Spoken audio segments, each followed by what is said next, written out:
It is the one and only October game at Notre Dame Stadium this season as a 100-year-old rivalry is renewed as we welcome you to Notre Dame football presented by Citi.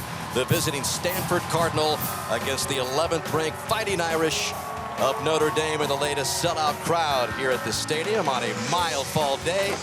Ready to see the home team keep their playoff hopes alive in the final game of this three-game home stretch. But no margin for error as Stanford comes out. First year in the ACC, 2-3 record, going through somewhat of another rough patch for Stanford football, but it's Troy Taylor who has been entrusted with getting this storied program back on the right track. Just his second season as Stanford is coming off 3 straight seasons of 3-9 football, so not the standard that they are certainly used to. Marcus Freeman and the Irish congregating near the tunnel to get ready to come out. Big win for Freeman and the Irish coming off the bye week against Louisville.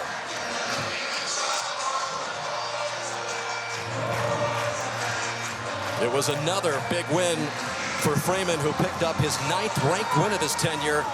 But just 2 years ago, Stanford came in here and upset the Irish, handing Freeman one of 3 games he's lost to double-digit underdogs. But here come the Irish.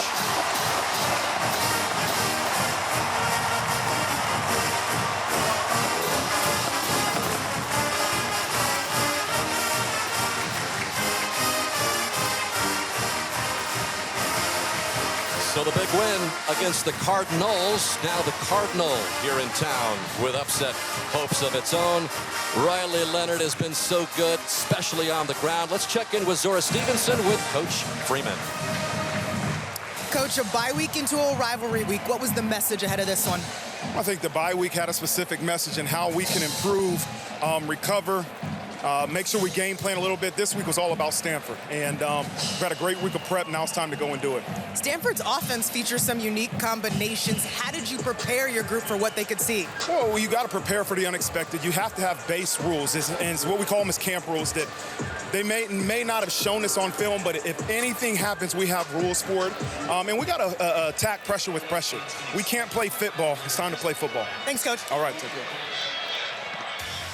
All right, Notre Dame and Stanford renew a rivalry that began in 1925, a series that has taken all kinds of dramatic turns. What kind of turns are in store today? Kickoff comes your way next. Notre Dame and Stanford.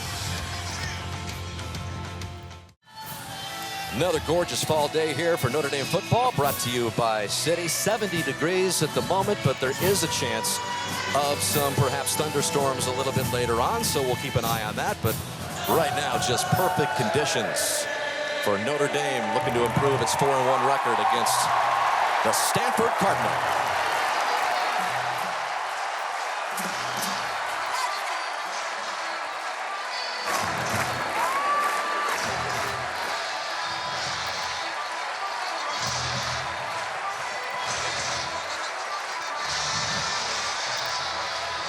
So Stanford won the toss, deferred, so it'll be Notre Dame football to get things going. Emmett Kinney teeing it up here for Stanford, which has lost to TCU, beat Cal Poly, then won the inaugural ACC game for the program versus Syracuse before a couple of losses badly to Clemson and Virginia Tech in their last 2 games. So Jaden Harrison back deep for Notre Dame. And this bounces out of bounds at about the 4-yard line. So good field position for Notre Dame. The ball will be placed at the 35-yard line. First down. So that is where Riley Leonard and company will start. Let's check out the Notre Dame offense, brought to you by Papa John's. Jeremiah Love, of course, the key to the running game along with Leonard. He's looking to make it 6 for 6 this season with a rushing touchdown. Jordan Faison, who's been banged up, also re-injured his ankle last week, is back and seemingly ready to go. So from the 35-yard line, Jeremiah Love and company set up here. And see if Notre Dame can get off to that fast start that Marcus Freeman and the staff has been preaching all week long, and that they did against Louisville a couple of weeks ago. First play of the game, Leonard sets up, pass complete across the 40. And it's a good gain of about 7 or 8 yards to Bo Collins, the leading receiver for Notre Dame. Yeah, one of the big questions in this game is Notre Dame going to come out and run it, or they're going to throw it?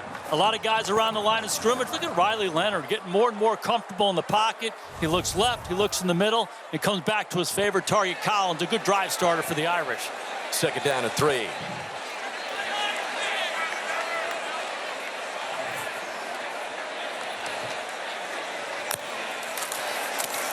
Leonard again passes. Ball juggled in and out of the arms of Collins. And that was a drop that would have been a big gain. Mitch Lieber on the coverage, but that one obviously should have been caught for the first down by the Clemson transfer. So Riley Leonard doing most of it with his legs.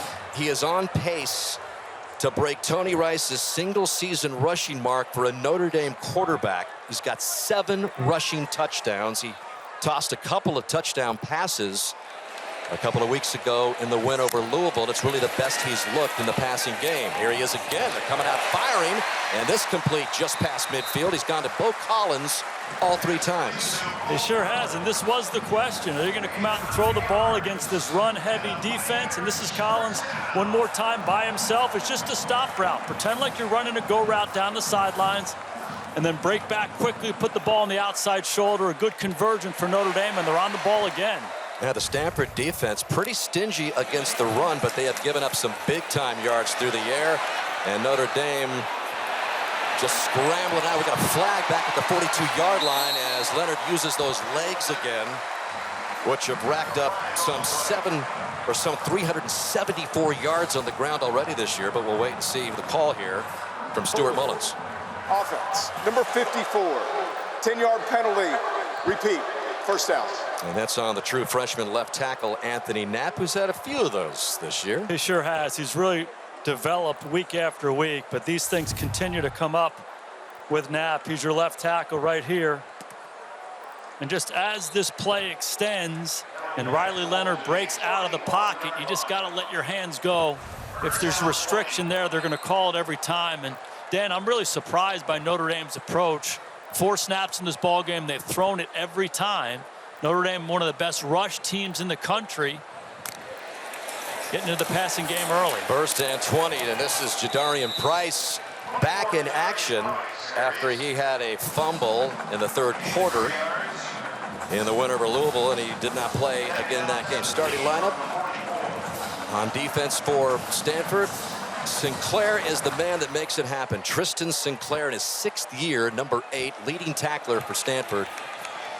And he, along with Geithan Bernadelle, are really the heart and soul of this Stanford defense, which again has been good against the run. But Notre Dame going to the air again, this time way downfield for Jaden Greathouse. And they were never in sync for that one. Cam Richardson on the coverage for the Cardinal. Notre Dame behind the chains. They take a shot down the field, and they had an opportunity on that one. Greathouse working down into the middle of the field. You saw him catch a touchdown on this a couple weeks ago, and there's a place to throw this ball. Riley Leonard late with the ball and too far down the field. When he has the opportunity to stick the ball on, Greathouse in that situation, drive the ball maybe a little bit more. They find themselves in 3rd and extra long. Leonard pumps once, and down he goes.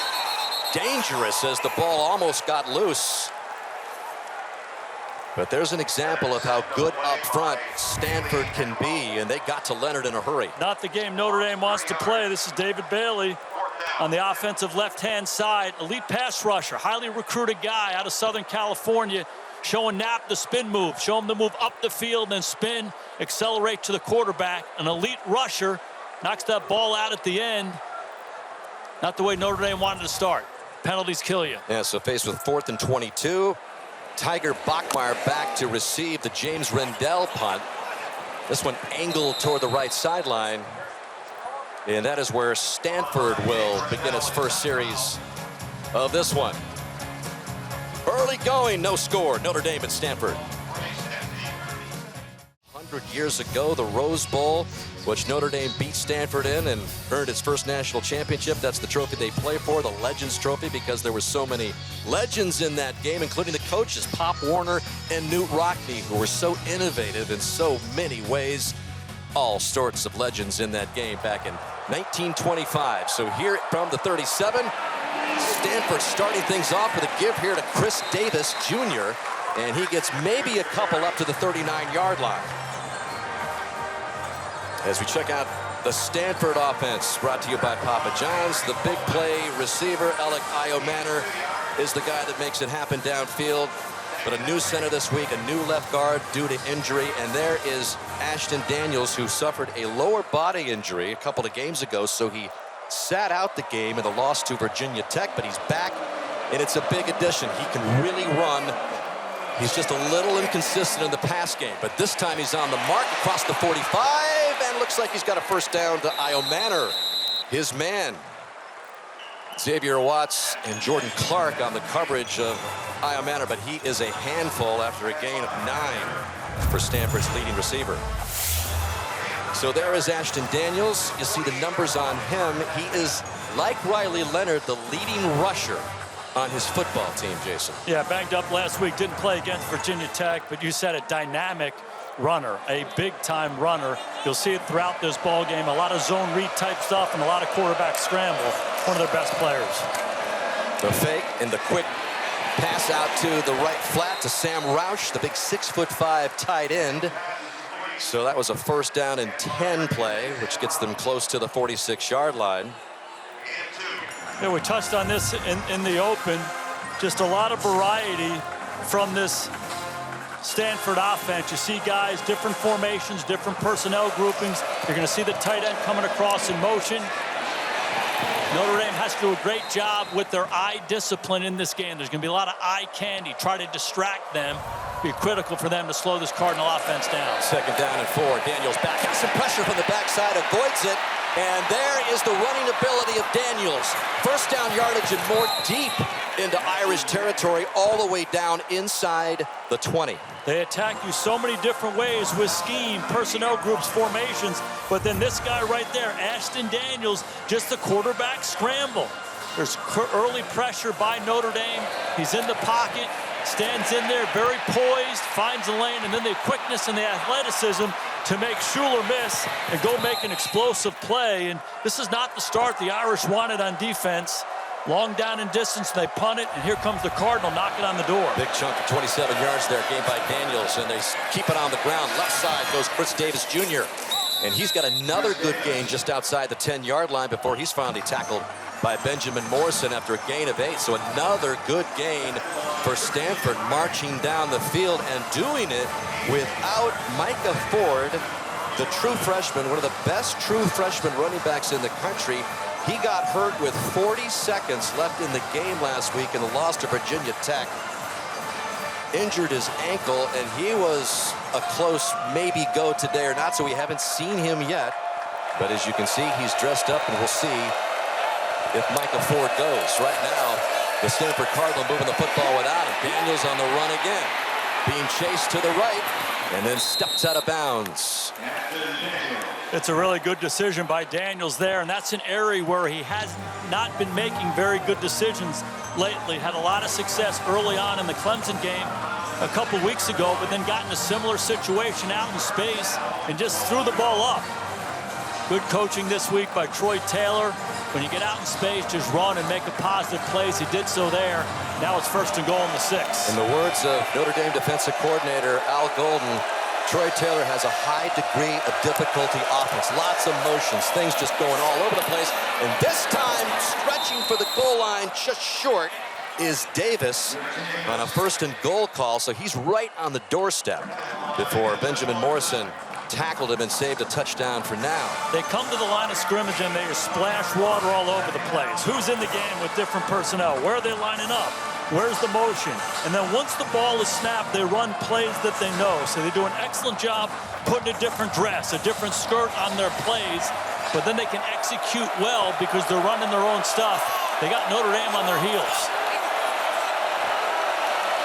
Justin Lamson, the quarterback who started last week in place of Daniels, he'll come in this Wildcat formation, and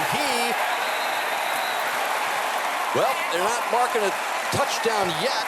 Drake Bowen on the stop for Notre Dame. That was very, very close, as Justin Lamson, who will come in from time to time because he is another good running back type of option as a quarterback for Stanford. Yeah, Dan, and from time to time means all these short yardage situations, 3rd and 1, 4th and 1, down on the goal line. Big physical guy. They love just to give him the ball. Now they're inside the 1. It looks like they might be. The runner will stop short of the line of the goal line is under further review. So they're going to check it out to see if Lamson did make it across from the Wildcat spot. He was lined up in that spot again. Yeah, I tell you one thing, there's no doubt about Lamson. You can't doubt this guy's toughness. He'll stick his nose in there with anybody. They just wad the guys up, snap it to him, and here he goes, right downhill. Double teams at the point of attack, and you hear a lot of people talk about the duo play, where you hand the duo play off to the running back. This is quarterback duo, and I don't know. They called it short. I'm not so sure there's going to be any evidence to overturn this one.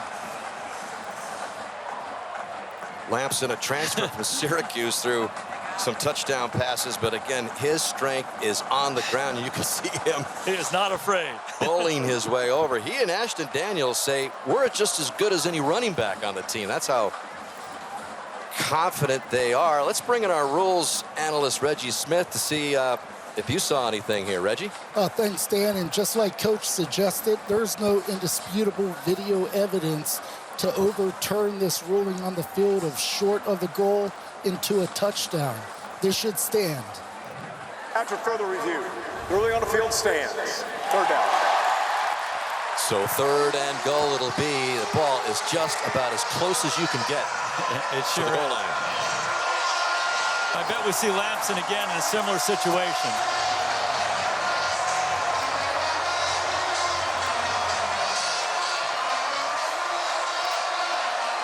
And there he is, number 8.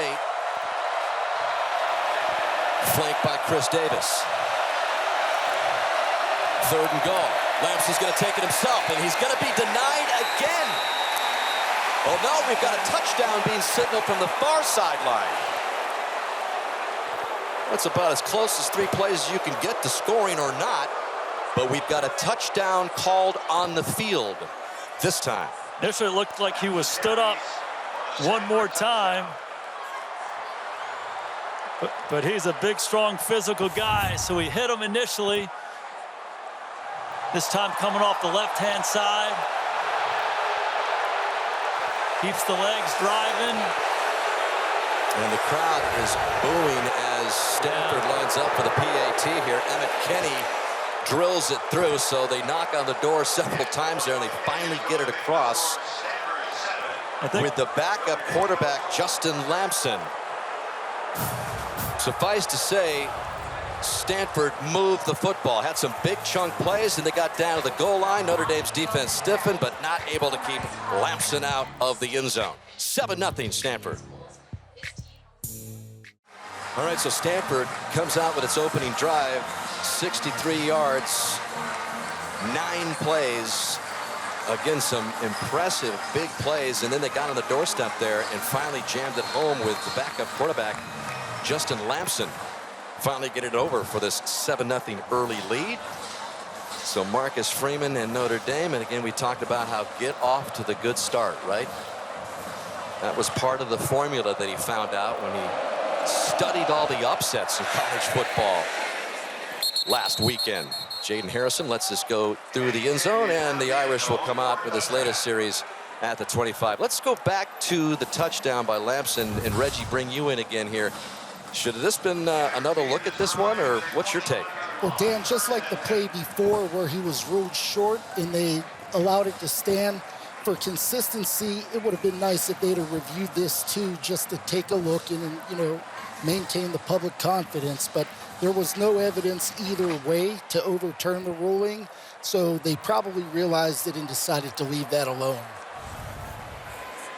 Okay, so with 6:49 left in the opening quarter, Notre Dame finds itself in an early hole. 7-0. And this time they keep it on the ground. Jadarian Price gets nowhere. And that's an example of that stingy run defense by Stanford. Tabarua Tafiti was in there all over Price. And he's in there every week. This Tafiti comes off the edge and just chases it down for tackle for loss. He's a really active player. They're stout inside with their defensive tackles, and their defensive ends, their outside linebackers are active guys. Tafiti shows up in the run and the pass. Stanford 12th in the FBS versus the run. Notre Dame came out in its opening series, all pass plays for the most part. They go out wide to the right side of the field. That one's complete to Chris Mitchell. And a good gain by Mitchell. Gain of 12, and that's what we're talking about. Notre Dame offense, 214 yards. The FBS ranked 19th. The defense for Stanford, very stingy. So that was one of the keys that we're going to be watching this game. There's Price again lunging forward to the 40-yard line. It's certainly a key, and I'm a little surprised by Notre Dame's approach early on in this game. They threw it the first 4 times. They got behind the sticks with a holding penalty that derailed that first drive, but you know, they're one of the best rushing teams in the country. We know that Stanford's good stopping the run, but a big part of this game is being who you are. So I'd like to see them getting back to controlling the line of scrimmage by running the rock. Yeah, this is a different look to this series, that's for sure. Price is getting the carries here. Not much there. Tristan Sinclair, the leading tackler, as we mentioned, for Stanford, and the guy that his Cardinal teammates call Big Bro, just an all-out leader in his 6th year for Stanford. He sure is, and you know they have 2 outstanding inside linebackers in Burnham and in Sinclair. 6th year, his dad Andy was a 4-year starter at Stanford a number of years back. He's a Stanford guy through and through, and he's awfully good once the ball snapped. And left side again is Price. Price darting his way across the 45-yard line, short of the first down. That'll bring up 3rd down. Mitch Lieber on the stop as we check in with Zora. Well, Dan, you were talking about Tristan Sinclair. He has followed this Stanford football team his entire life. You mentioned that his dad played for the Cardinal. That was from 1985 to 1988. And when Sinclair was 3 years old, he wore a T-shirt with his dad's number on it every single day. A few years later, he told Richard Sherman that he wanted to play at Stanford, and look at him now. 3rd and 2, Leonard to the air. First down, pass complete, and that is Jaden Greathouse. And that's a big gain all the way into Stanford's 35-yard line. Tafiti on the coverage. Notre Dame moving it this time on this series. And that's what happens when you run that football. You quiet that defensive line down a little bit. This is just Greathouse working a hook route in the middle of the field. Those linebackers split. Leonard's on the money. Leonard looking to his left. At his jersey grab, but he gets it out to Price, but there's not much there as he's swarmed over by a trio of Stanford players, including Gaithan Bernadelle. I still feel like Notre Dame is trying to find their balance here on offense early on. A lot of passes early. Now they're trying to reestablish the run. Not quite in rhythm now. They're moving the ball and having some success, but the key is to get this offensive line to quiet down that defensive front, both in the running game and create a comfortable environment for their quarterback, Riley Leonard. I haven't seen Jeremiah Love at all this series. It's all Jadarian Price. Leonard with a quick hit there inside the 20-yard line, complete to Mitchell again, and that moves the chains. Colin Wright, the best cover guy for Stanford on the coverage there, but it's a big gain of 13. And a big-time throw on those RPOs, the run-pass option. If they want to come in and play the run, you're going to get one-on-one outside, just like how Riley just snapped that thing. Like shortstop to second base, getting it out of his hand.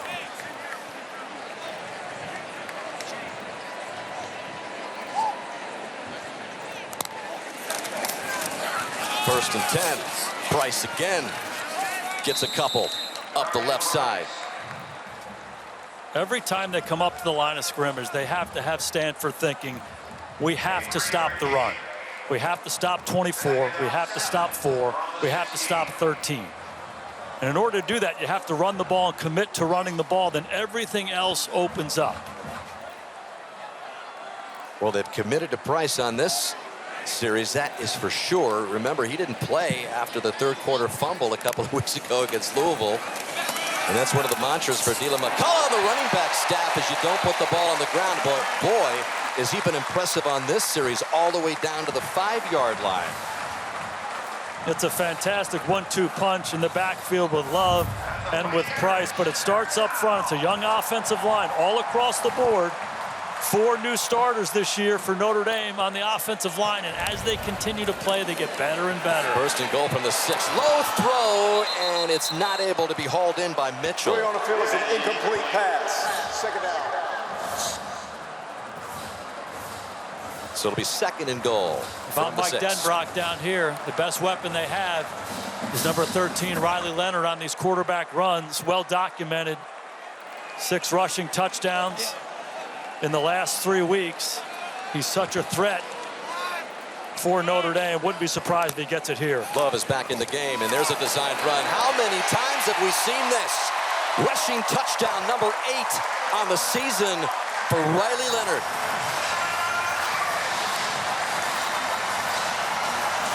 They get close down there, and you know it's coming. Yeah, he's just so good down there. And the scheme by Denbrock and Joe Rudolph, the line coach, is excellent. And don't be afraid to ask your big-time running back, Jeremiah Love, to get up in there and block too. Pull the guard. The second puller is Love. Excellent patience by Riley Leonard. Let the second puller go. Let this thing develop and go north and south. It opened up like the Red Sea, and he found it. Leonard is also on pace to set the number of rushing touchdowns in a season when it's all said and done. With number 8, he keeps on pace of that as well. So that has been the story for Notre Dame's season so far. The legs of Riley Leonard showing him the way. Impressive 12-play, 75-yard touchdown drive. And the Irish have tied it up at 7 apiece.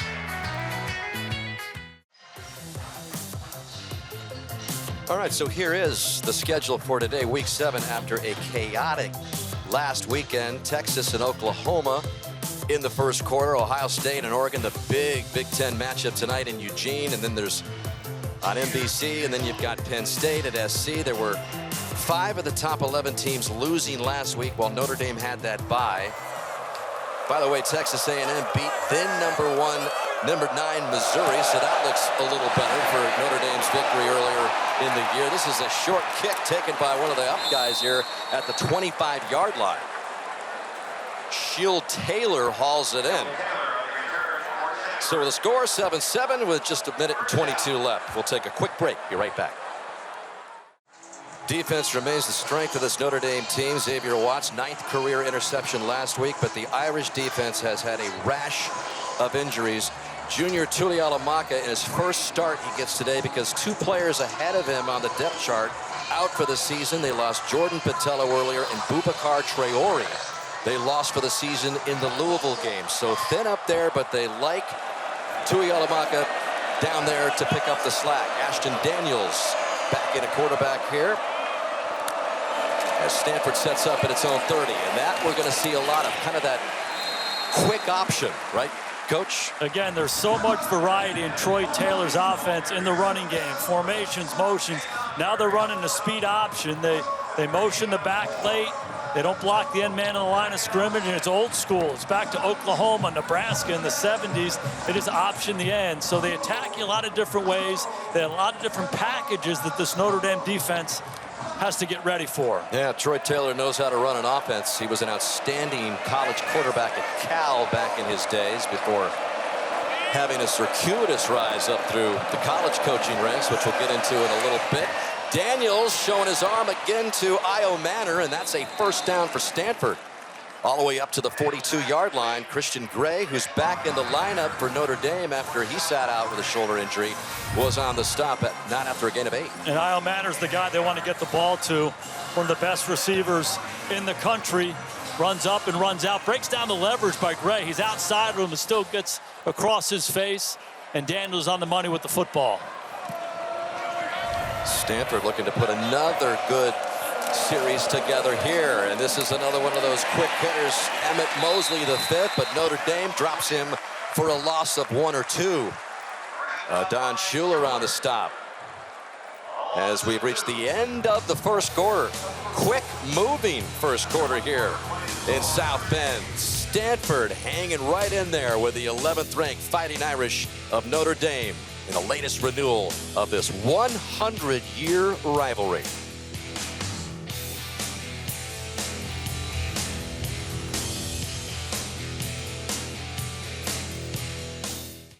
Welcome back to Notre Dame Stadium. A surprising start. Stanford hanging with Notre Dame, one of the best defenses in the country, Coach. And here they are, Stanford, without their best running back, just marching down the field in the first couple of drives against Notre Dame. It's what we talked about. They splash a lot of water. There's a lot of window dressing that this Notre Dame defense has to deal with. Formations, motions. They do a lot of different things with their run scheme to take the edge off of this Notre Dame defense. Al Golden told us a number of times we have to play with our cleats in the ground, and they're not playing with their cleats in the ground right now. Troy Taylor and Ashton Daniels, they have them off balance. And again, we have not seen Micah Ford at all. He was questionable. He's dressed, but they've been doing it without him. So they begin this second quarter. And up the middle, another big gain. That's Chris Davis Jr. He is another true freshman. Micah Ford, who's not playing or hasn't played thus far, joined by Chris Davis Jr. It's a very young Stanford team. And Chris Davis, another example of that. It sure is. You mentioned Micah Ford, also Cedric Irvin out this week. So coming into this game, it was a three-headed monster at running back. Now Davis is getting all the touches. Between him and Daniels, they're still threatening this Notre Dame defense in the run game.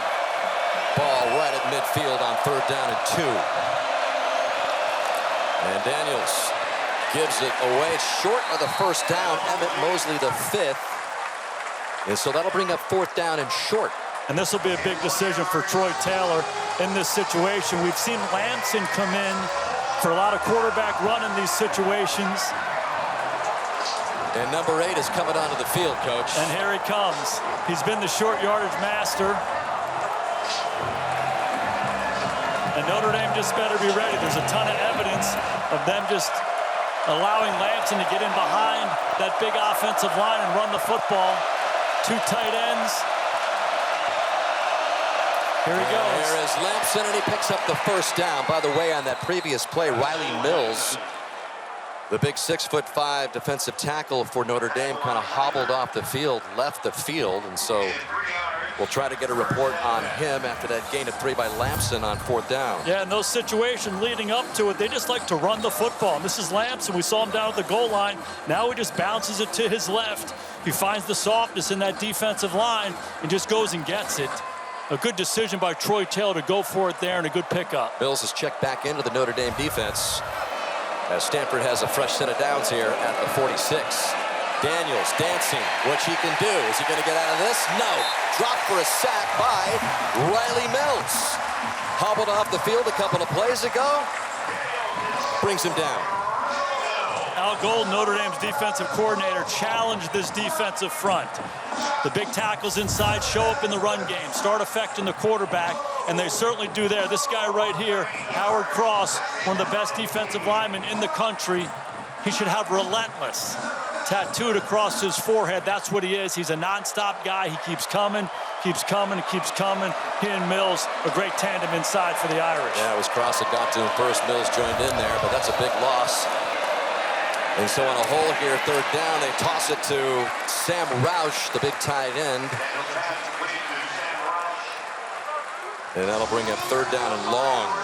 And I love the decision there by Daniels in that situation. 2nd and extra long, get some of it back with the quick screen.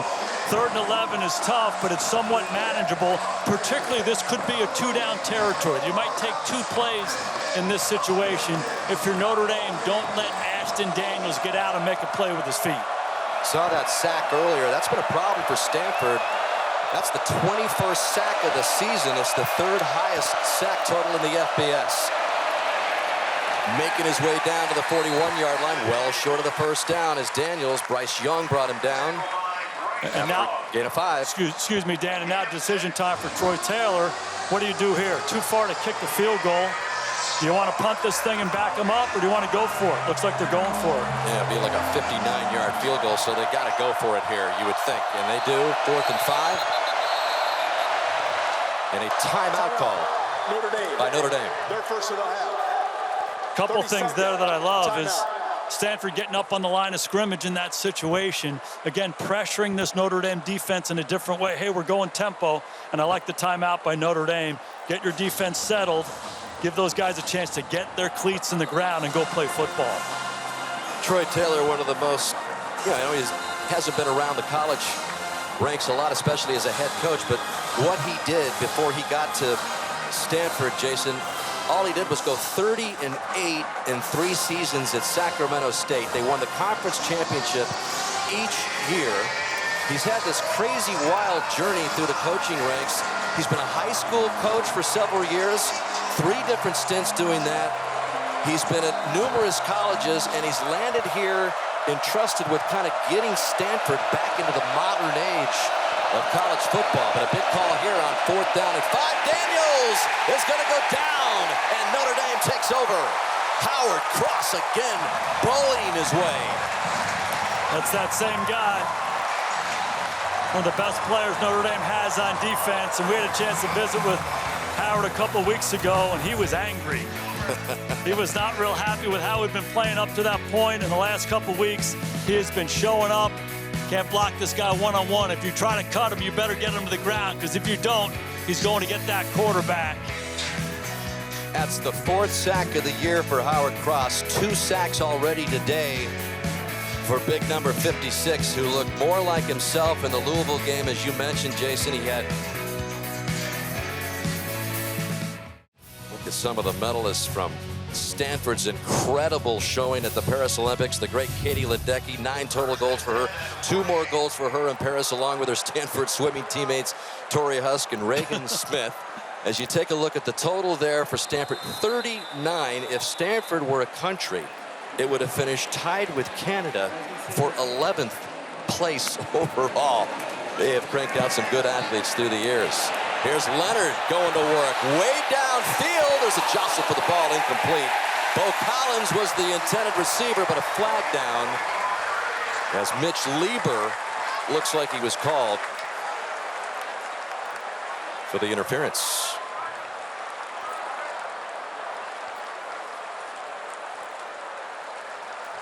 And again, if you've been following Notre Dame, that is what they've been trying to improve on. A little downfield passing. There is no foul. Offense? For defensive pass interference.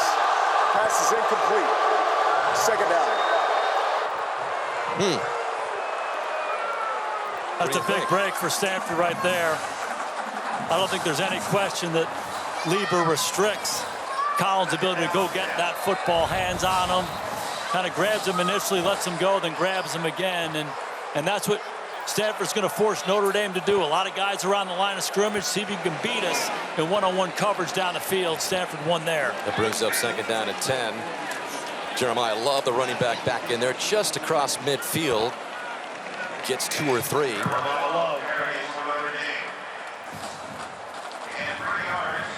Now you get yourself in this 3rd down situation. Notre Dame on the ball, 3rd and long here. I would anticipate some pressure. Bobby April's the defensive coordinator for Stanford. There's a lot of variety in what they want to do, particularly on 3rd down. They like their rush matchups up front. Would be surprised to see them have a little heat. Looks like they're just showing coverage here. That was the first carry of the game for Love, and it comes here all the way in the 2nd quarter. Nice eluding by Leonard, which is what he can do, and then he turns it into a huge gain down to the 30-yard line. Riley Leonard doing Riley Leonard things. He sure is. They were showing coverage. They end up bringing Sinclair right here. It's late pressure on Leonard. He wins up front. Leonard comes out of it, but this is what he does. I mean, he is so good running with the football. We saw the touchdown earlier on the design run, but the scrambles in 3rd down situations, he's big, he's fast, and he's a real humble guy. He kind of jokes that some of his moves are so slow that the defense doesn't know what to do, but he's a rumbling, stumbling quarterback who makes a big impact with his feet.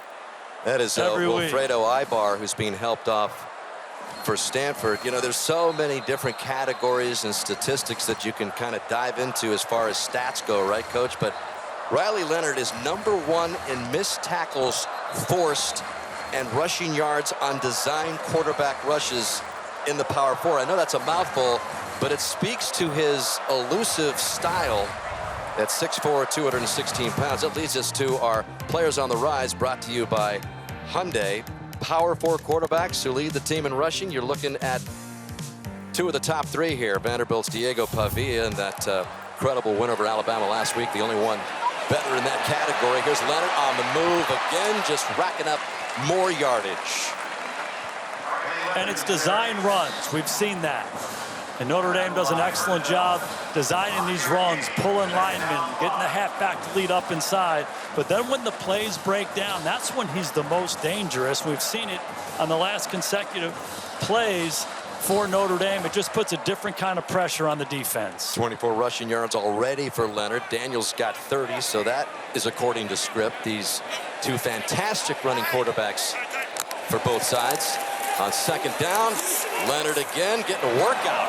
Look at this move inside the 20 and picking up the first down. Looked like he wasn't going to get there. Well, Stanford was waiting for him. There were 3 white shirts waiting for him. They weren't playing the inside run. They're waiting for Riley Leonard. There's one, David Bailey, big-time athlete. There's Sinclair right there. He's just making a miss, and you know, he gives him a leg and takes it away, and they might be old man moves, but they're pretty effective for Leonard. Yeah, Riley was joking with us a few weeks ago. How about he sees himself on film, on tape, and he says, it doesn't look all that impressive. I look like I'm kind of loping around out there, but boy, he's just got enough juice in that body to make people miss. This is a nice pass out to the 15-yard line. Complete to Chris Mitchell. Omari Porter on the coverage for Stanford. And that's really where Notre Dame has been at their best. Run the ball, quarterback run, and then the quick game. He's been fairly efficient with that throughout the year. The area where they need to start making some more plays is the explosive stuff down the field. They have not made a lot of those plays, but you got to be who you are. So running the football, getting the quarterback run game going, a big part of it. Embrace that. Second down and 6. That is Love. He fakes to him, and then he goes to the goal line for the touchdown. Jaden Thomas puts Notre Dame ahead. Seen this a couple times. This is a run-pass option.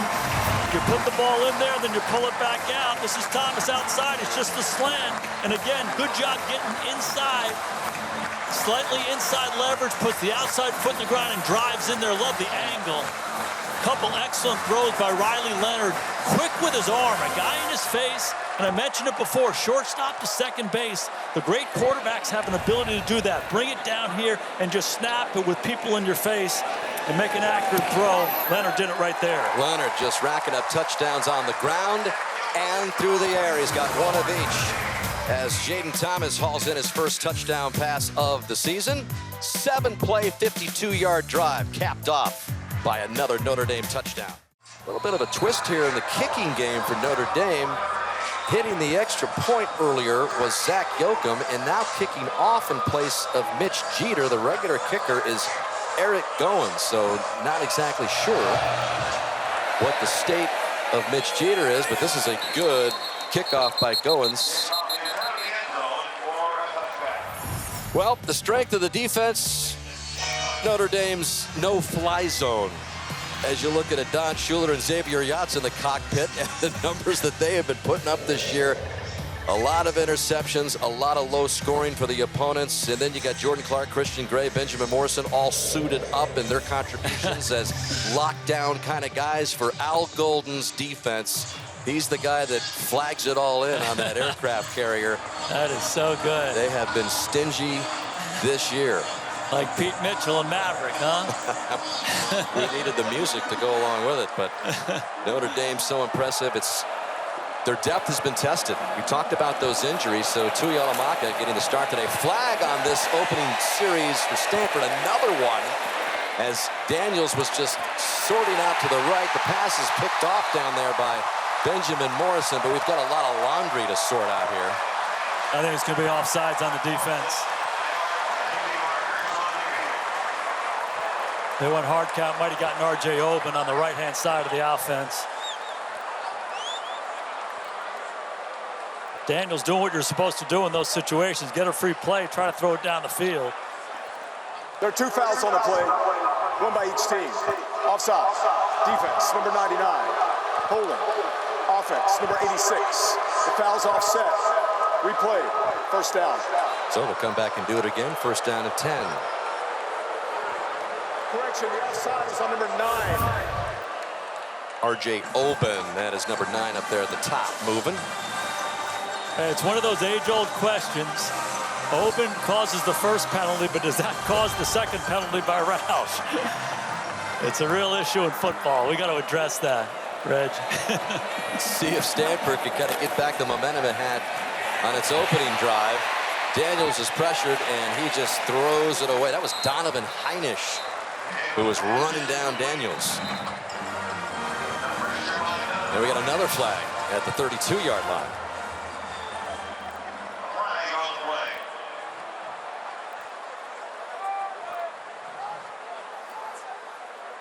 A lot of conversations with the officials.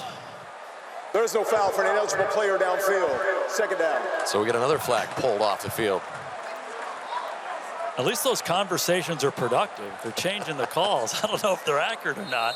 They're getting something out of the conversation. There's Junior Tuihalamaka in that big spot. We mentioned the injuries for Notre Dame with Botello and Traore out for the season.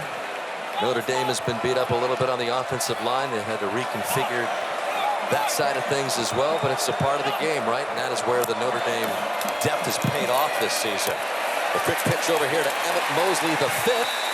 He gets some decent yardage of about 5, or actually 3 yards before he's brought down. That guy right there, Jack Kaiser, 6-year guy here at Notre Dame, really smart, really instinctive player. Looked like there might be something going there on that option play to the right-hand side. Kaiser snuffed it out. That'll bring up 3rd down and 7. Notre Dame traditionally been a pressure team in these situations, but Stanford has shown a variety of runs in these situations coming into this game. Here's one of those interesting sets that they like to throw at you. This one gets nowhere. Chris Davis had nowhere to go. That'll bring up 4th down and a punt for Stanford. Bryce Young, the big 6'7" freshman from Charlotte, North Carolina. Yeah, Bryce Young is the great Bryant Young, the Hall of Fame defensive lineman from Notre Dame and the 49ers. It's his son, and I don't know much about genetics, but I think he's got a lot of what his old man did, because this guy continues to show up and getting better and better. Aiden for the Irish. Flintoff to punt, just gets it away. Max Hurleman calling for the fair catch at the Notre Dame 35-yard line. 36-yard punt by Flintoff. And the Irish will try to improve on this 14-7 lead in the 38th meeting. That one just getting through there. 14-7 Notre Dame, 6:06 left in the opening half here of a game that'll mark the halfway point of the regular season for Marcus Freeman and company. He doesn't leave any stone unturned, does he? He said he studied 7 upsets last week, even looked at the post-game press conferences of all of them, talked about them with his team as he tries to ward off another upset. And that's the kind of thoroughness that Freeman deals with on his first down. It's a big gain to Bo Collins all the way into Stanford territory. But he says all of those games that he examined in those upsets, Stanford comes up with a ball after Collins hit the turf. And now we've got a little discussion going on here between Sean Fraustos Ramos and the officials. Let's see. So the play. First down. He took it away from him. Stripped it right out of his hands. They're going to overturn this one, Dan. I don't see how you couldn't, right? Loved how Frausto Ramos just went right for the football. I mean, there was no doubt about it. Yeah, they're going to overturn this. Yep. The ruling on the previous play of a first down for Notre Dame is under further review. Huge play here, call. And while they take a look at it, we're going to take a quick step away here on this official review of what could be a turnover.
That appears, Reggie Smith, that this was a clean strip and should be reversed. Here we go. The Notre Dame receiver had the ball taken away from him. It was a fumble recovered by the defense prior to the receiver being down by rule. It will be Stanford's ball, 1st and 10 at the minus 49-yard line. So the Stanford player was down with 5 minutes and 58 seconds on the clock. 5:58 on the clock, please, and start it on the snap. So indeed, the call is reversed. Reggie, you agree with it? I absolutely agree. A play in which the runner fumbles can be overturned if there's a recovery. In this case, a strip and that immediate continuing action. Great job by the replay team. As you were telling us in the break, about as clear-cut as you can be. So a big turnover here by Notre Dame. Comes now with just under 6 minutes left, and that's the 7th turnover this season for Notre Dame, all of them coming at home. And so Stanford set up here, just trailing 14-7 with a chance to even things up. Daniels goes to the air or to his legs, forced to run it, gets back to the line of scrimmage as Howard Cross, who's been active all game long, brings him down. Yeah, Cross has been really disruptive, but you touched on Marcus Freeman earlier, studying the upsets. In this case right here, you see Howard right in the middle of your screen, and this guy's a non-stop player. He just keeps coming. They're doubling him. He just stays in the fight. When Daniels goes, he disengages and makes the play. But, you know, a couple of those things that Marcus talked about, the importance of starting fast, but also taking care of the football. Daniels has more pressure.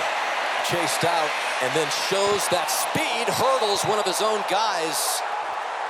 And a good gain there by Ashton Daniels for a first down. Yeah, and again, that's what he does. A little bit like Riley Leonard. They have design runs for him, but also the quarterback scramble.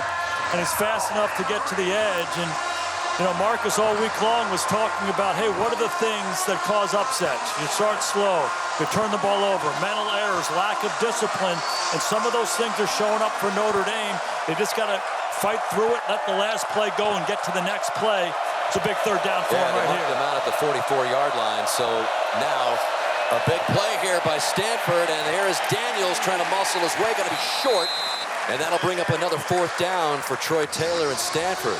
And I think Troy in that situation saw it as 4-down territory, use a couple downs to make that first down. So that's why he went quarterback run. And be interesting to see what he does here. It's 4th and it's almost a full 3.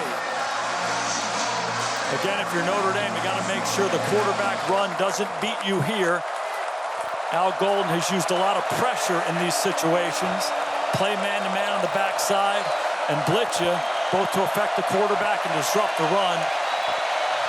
Looks like Troy's letting this thing bleed out. He's going to call timeout. Yep, play clock all the way down. And they call a timeout indeed. Stanford, their first of the half. So with 3:54 left in the half. And Stanford looking to keep this drive alive off the turnover by Notre Dame. Let's check in with the studio for a game break. Maria. All right, the Trojans, an opponent for the Irish later on in the year, their last regular season opponent at SC. So we've been talking upsets week after week in college football. Upsets are happening. USC stepping up today. So 4th down. Irish have been very good on 4th down. Teams are a combined 3 of 13 going for it on 4th down versus Notre Dame. So we'll see if the Irish can stop them here. Example of the challenges here. You better call timeout. Yep. Daniels backs up as they just tried to get the play off at the last second. Notre Dame coaching staff. Notre Dame. And this second of the half. Was going crazy trying to call the timeout. They sure were. Might have been 12 on the field. There might have been an extra man out there, and that's what they were maybe trying to solve. Well, absolutely, because Stanford substituted late, and Notre Dame wanted to match the substitution. I think they had 15 out of the field. Guys are running here, running there, and in that situation, just bang the timeout, make sure you get it right. No worse play in football than having 12 guys on the field Well, maybe not 15, but an extra guy. No, there was a lot of confusion. And again, it's because of the personnel groupings. We've been talking about it all day long. The window dressing, the splash in the water. That's what Stanford does. And they ran a different personnel group out there. Notre Dame wanted to match it. They got confused. Nice job by Troy Taylor. Nice job by Marcus Freeman banging the timeout. Even in the score, get the right guys out there and play football. 4th down and a long 3. Notre Dame trying to hold here, up 14-7. Daniels fakes it, turns around, gets pressure, able to elude it, and then just throws it away, and Notre Dame takes over. Good pressure on Daniels. And he is down. I believe that's him. Yep.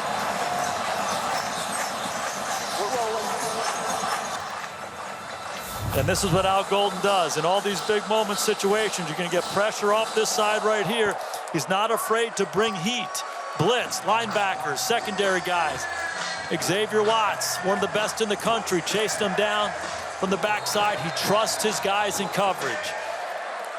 And there's the hit at the end of the down. Looks like it's clean. Kingston Biliamu-Asa getting the pass breakup, and Notre Dame has the ball going back the other way.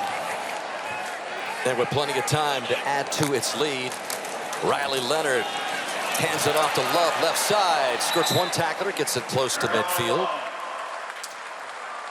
Gain of 4 for Love. That's just the second carry for Jeremiah Love of the game.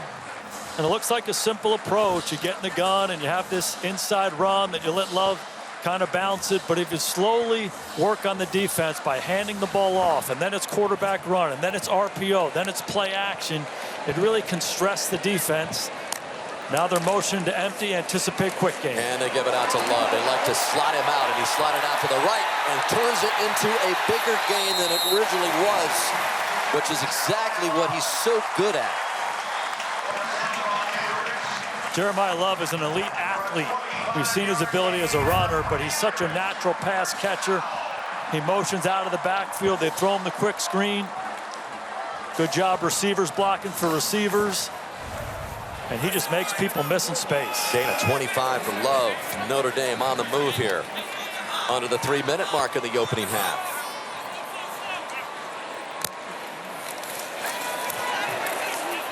Leonard with plenty of time just skips it in well short of Bo Collins.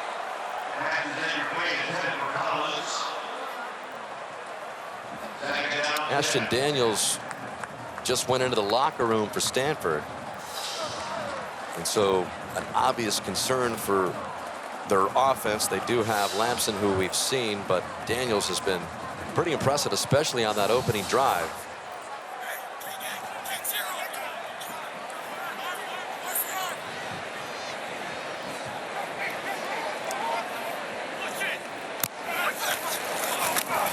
Second and 10. Leonard, and that was almost picked off. Ball's loose, and I believe it was finally caught by a Notre Dame player. Pat Coogan. Ball was right off the chest of a Stanford defender, got up in the air, and the center, Coogan, came up with it. Yeah, Coogan snapped it to Riley. Riley spits the ball out. It gets batted up in the air, and go chase the football. Good things happen when you're around the ball, and the veteran Coogan is right there to make the snag, and that's an offensive lineman's dream. That was Geithan Burnham, who had an interception. It wasn't easy, but it bounced off of him and landed in the center's hands as we've reached the 2-minute timeout. So, wild sequence there. Notre Dame trying to add to its 7-point lead. Well, Dan, 3 starters from Stanford are dealing with some injuries. Corner Cam Richardson has missed the last few drives. He remains on the sidelines with his helmet off. Meantime, linebacker Wilfredo Ibar came off the field limping. We all saw it. He spent some time in the medical tent, came out with his left knee wrapped, did some exercises, and then, as you mentioned, quarterback Ashton Daniels remains in the locker room. 1st and 10. We got Leonard here trying to elude a defender. He does. What a move by Riley Leonard. He's able to get to the edge, maybe just past the line of scrimmage before Bernadette brings him down, but that'll give you an idea of the moves that Leonard's capable of. Their second of the half. 30-second timeout. Timeout on the field by Stanford. And as we get close to the end of this first half, remind you of the All-State halftime report. Alabama narrowly avoided another disaster. The Red River rivalry update, always a good one. And inside the Ohio State locker room for that clash in Eugene tonight, number 2 and number 3. Ought to be a good one. The best matchup so far of this college football season. We'll have a great say in who wins the Big Ten, who sets the table for one of those 12 teams in the college football playoff. Yeah, how about the Ohio State offensive coordinator, Chip Kelly, going back to Oregon, where he made a big name for himself. There's Cam Richardson back on the field, number 28, the corner. On 2nd down and 10, as Leonard was just able to get it back to the line of scrimmage on the latest scramble. And this time he gives it up the middle for maybe a yard or 2. That's it. That'll bring up 2nd down. Third and final of the half. 3rd down, I should say. 30-second timeout. And another timeout called by Stanford. It's final of the half. 3rd and long situation here for Notre Dame, and this is not really what their strong suit is. They're not a drop back team. I would anticipate Stanford in this situation to play some zone and force Riley Leonard to throw the ball underneath and settle for a field goal. They got their quarterback, Ashton Daniels, looks like he's back and will be ready to go with an opportunity to come back the other way. But important for Notre Dame here to make this thing a 2-score game going into half. 3rd down and 9 from the Stanford 15. A look at Leonard's latest numbers. 6 rushes, 31 yards, 1 through the air, 1 on the ground. And Aeneas Williams is flanking him in the backfield right now.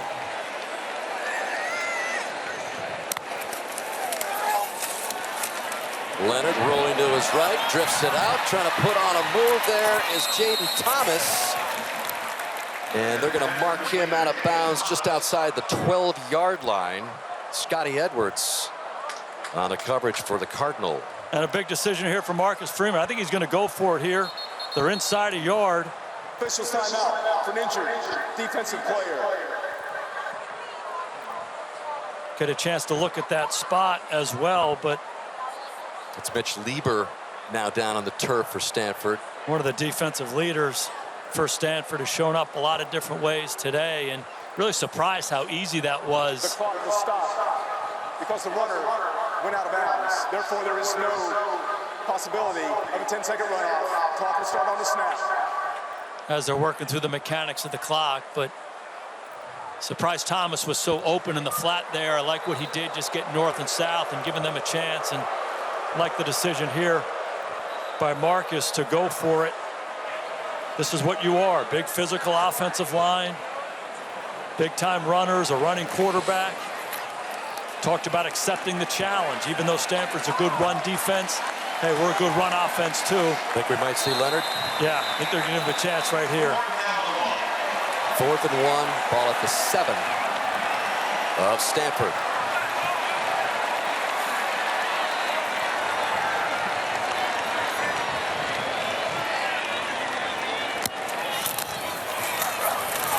And they give it to Love, who dives in there close to the 5-yard line. Looks like he picked it up. And again, just the threat of the run by Riley Leonard softens the defense. Guys are waiting backside. If Riley pulls it, hand it off to Love, and Love's one of those guys really athletic. We've seen him out in space, but not afraid to put his head down either and go get that yard. And good surge by that Notre Dame offensive line, and you're going to see Denbrock and this Notre Dame offense. They're going to bleed this clock a little bit. 1st and goal. They want to score a touchdown as that thing's going to 0. Interesting. It was Jadarian Price who pretty much had all the carries earlier. Now it's Jeremiah Love. And Leonard to the air in the end zone for a Notre Dame touchdown. Chris Mitchell.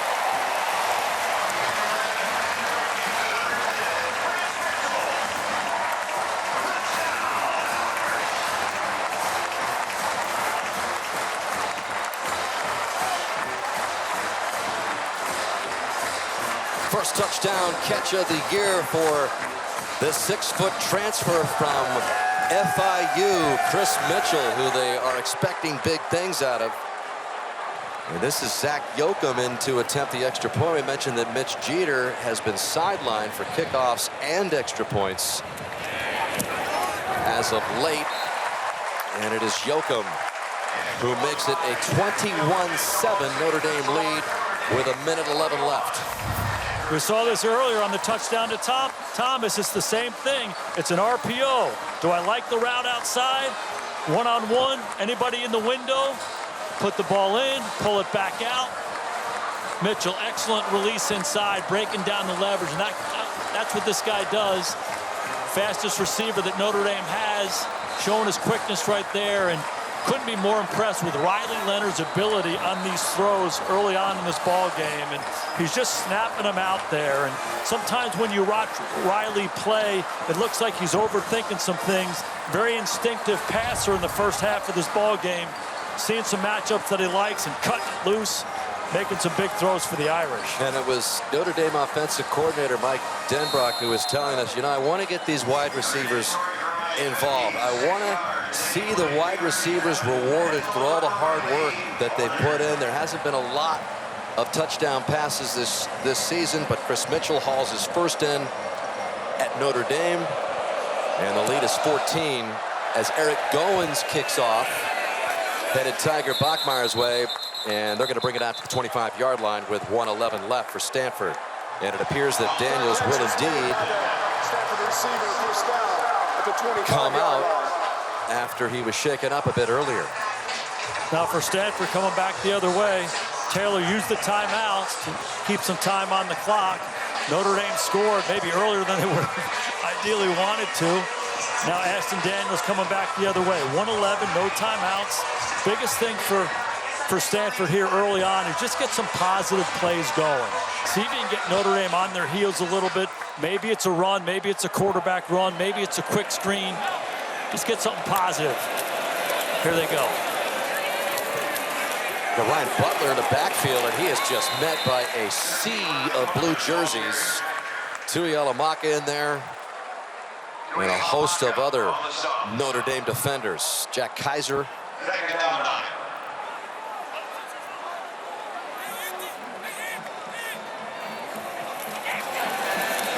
Daniels with a quick hit. That pass is complete at the 35-yard line to Ismail Cisse. One of the leading receivers for Stanford picks up his first catch after a gain of 10. Beat Ben Morrison inside on the slant.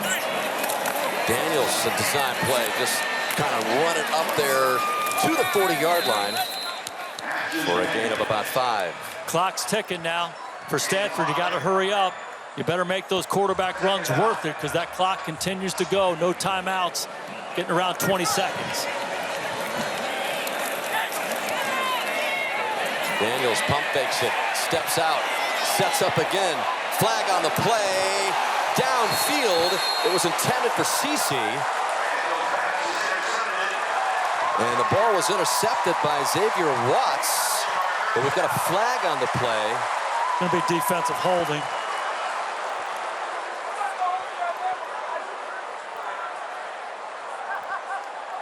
Watts was hoping he's going to get his 10th career interception and 3rd of the year. It's just really long to have to cover guys when Daniels extends the play like that. Pass, holding, defense, number 20. 10-yard penalty from the previous spot and an automatic. First down. So that called on Benjamin Morrison. Coverage was good at the outset, but once Daniels extends the play, Morrison got caught looking back at the quarterback and just grabbed Cisse. A little ticky-tack. Yeah. Big situation here, though, for Stanford. 9 seconds to go. You have no timeout. You probably need a good 15 yards to make a legit field goal opportunity, and you got to get this clock stopped. Daniels got a lot of room to run, but he needs more than that. The pass is complete at the 35-yard line. Down goes the Stanford receiver with 1 second left. Emmett Mosley, the 5th. And now they try to clock it The clock is showing zeros right now.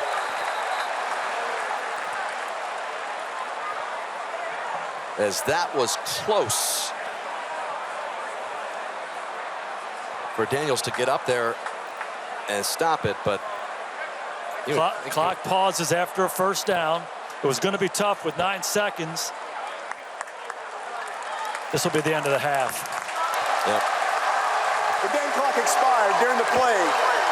That's the end of the first half. It was close, but not quite enough time for Troy Taylor and the Stanford Cardinal to try to put some more points on the board as the closing seconds expired. Notre Dame trailed early, but now 21-7.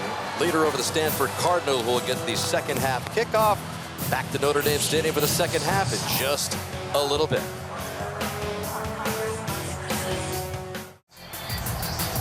Well, after Stanford scored the opening touchdown, 21 unanswered points delivered by 11th-ranked Notre Dame as they take a 21-7 lead here at the half. It's been the Riley Leonard show. Through the air, a couple of touchdown passes and another one on the ground. He's found 7 different receivers today, if you include the center, Pat Coogan. We include him. You kidding me? Offense today, Stanford had an impressive opening drive. Hasn't done much since. And Howard Cross has turned into the force that he was last year. 2 more sacks today. That ties a career high, which he turned in a few years ago versus Georgia Tech. So Troy Taylor gonna have to be in that comeback mode in this second half. And again, this is Eric Goins kicking off for Notre Dame. Mitch Jeter will not play the rest of the game as Tiger Bachmeier falls on this and about the 3-yard line. So Mitch Jeter is out for the game as we check in with Zora. Well, Dan, even with the 2-touchdown lead, there's a number of things that Marcus Freeman wants his guys to improve on here in the second half. On defense, he wants to see increased pressure on Stanford's quarterback. He wants his guys to prevent Ashton Daniels from scrambling laterally. He said, I am tired of being a good team. I want to be great. For Stanford, Troy Taylor made getting back into this game sound so simple. He said, we're going to start with the ball and we're going to score. I did ask him about quarterback Ashton Daniels. We saw him go to the locker room and then return in that second quarter. He said that he's okay. All right, thank you, Zora. Poor field position here. As there was some discussion over the spot, Tiger Bachmeier, as we said, just kind of...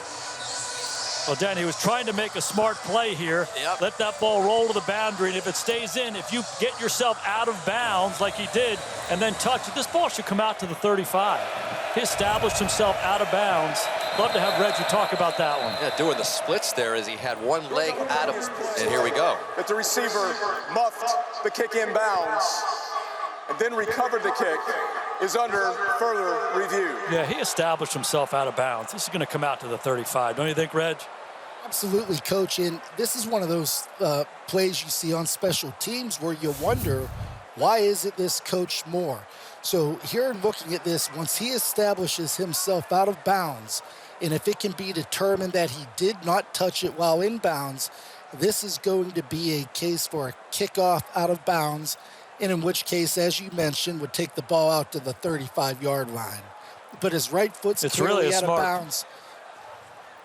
Yeah, Reg, it's really a smart play by him, assuming he didn't hit the ball beforehand. But yeah, there was a tight dance there around the football. It sure was.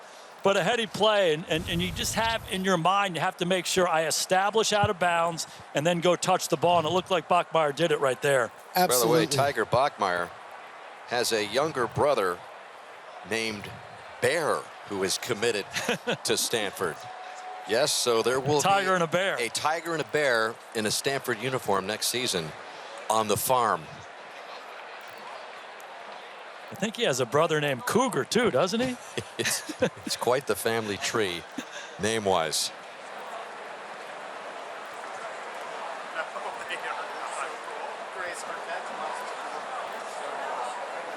It's a little bit of a scary play if you're a returner in these situations, because that ball's bouncing 100 different ways.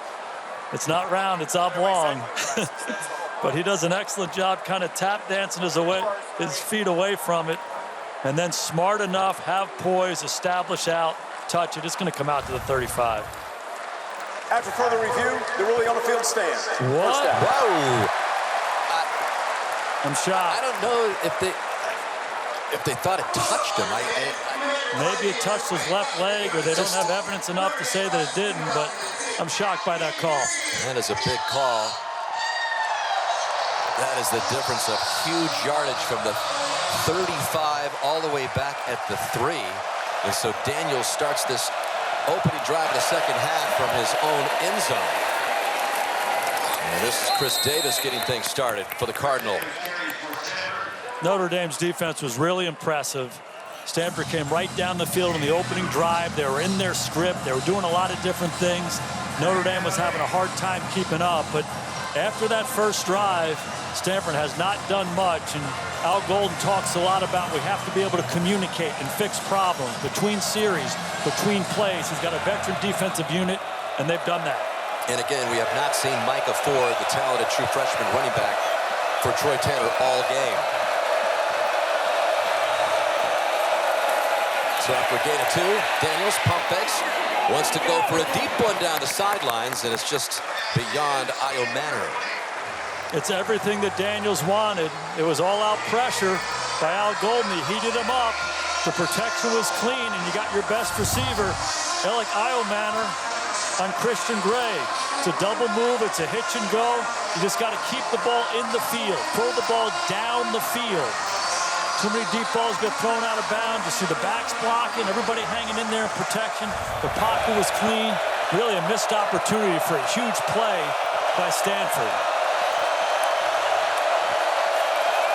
3rd down and 7. Daniels just going to run this, and he picks up the first down all the way out to the 20-yard line. Rod Hurd finally brought him down in the secondary, but that speed of Daniels flashing again there picks up a key one. This is amazing. They're just going to run speed option right here, and they don't take the quarterback. 3 times last week in these same kind of situations, 3rd and extra long, Troy Taylor calls an option. The defense doesn't know what to do with it. There's nobody around. Excellent job by Daniels getting north and south and converting the first down.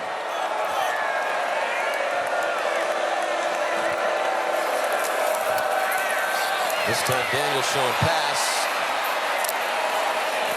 And that pass complete. Waited it out and got it to Cece at the 40 for another first down. And this is an area where Daniels has really improved. Has the ability to extend plays. He keeps his eyes up. Saw it a couple weeks ago against Clemson in these situations. Ill-advised throws, keeps the eyes up. Finds Cece in the hole. This time just forced to throw it out of bounds, but you're right. That has been the real stigma on Daniels, right? I mean, he's a very talented runner, obviously, and he can throw the ball at times. There's no foul for intentional grounding. There's a receiver in the area. 2nd down. But at times he will make the wrong decision at the wrong time, especially downfield. And that's really his growth. He often gets rewarded by simply running the ball when he gets out into space.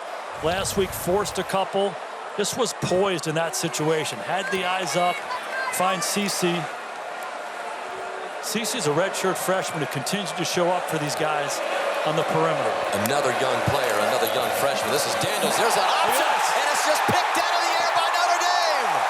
That's Josh Burnham with another big turnover for Notre Dame.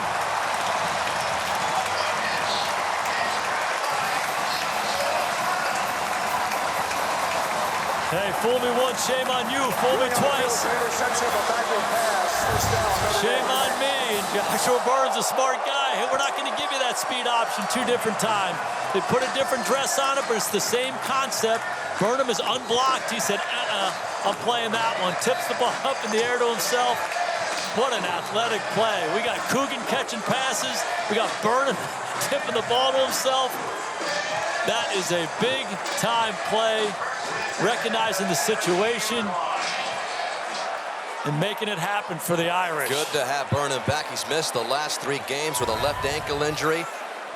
On Tuesday, Al Golden said Josh Burnham is finally looking like Josh Burnham. So here we go with Notre Dame off the turnover, trying to turn it into points. And that's Jadarian Price who's back in. An interesting kind of substitution going here for the 2 running backs, Price and Love, Coach. Yeah, it looks like they're almost giving them quarters. They're letting these guys stay out there and play a little bit longer. Earlier on in the season, you saw them coming in and out within a series. But I bet the conversation was, hey, let me stay out there. Let me work up a little sweat and get into a little rhythm. That's how they've been substitute today. It's been pretty effective. Yeah, so Price stays in there right behind Riley Leonard after a gain of 1. And they give it to Jadarian. Darts, beautiful move inside the 10. Touchdown, Notre Dame.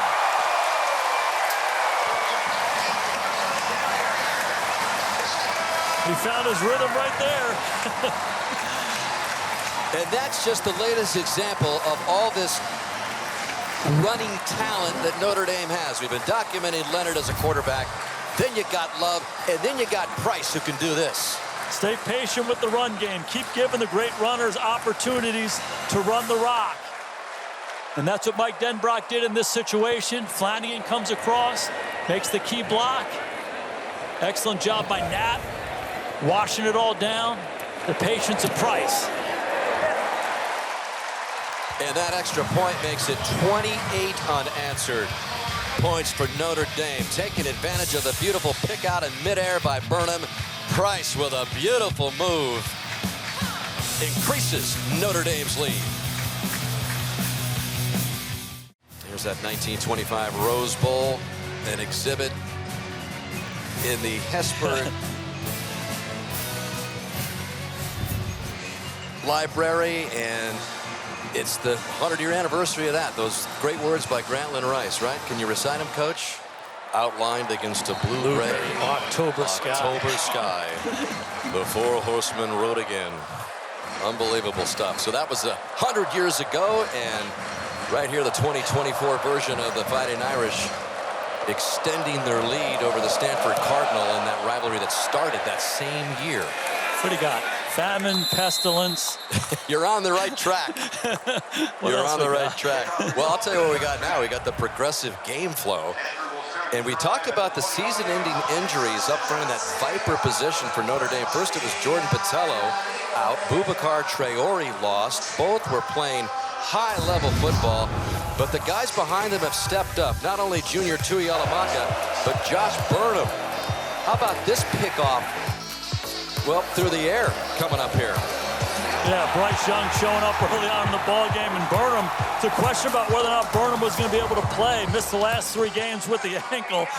I'm glad they decided to play him. And, you know, Coach Freeman talked a lot about preparation and recognition from your preparation to come to the game. Good example of it right there. So Stanford in a big hole here. Begins with it up the middle across the 30-yard line to Chris Davis.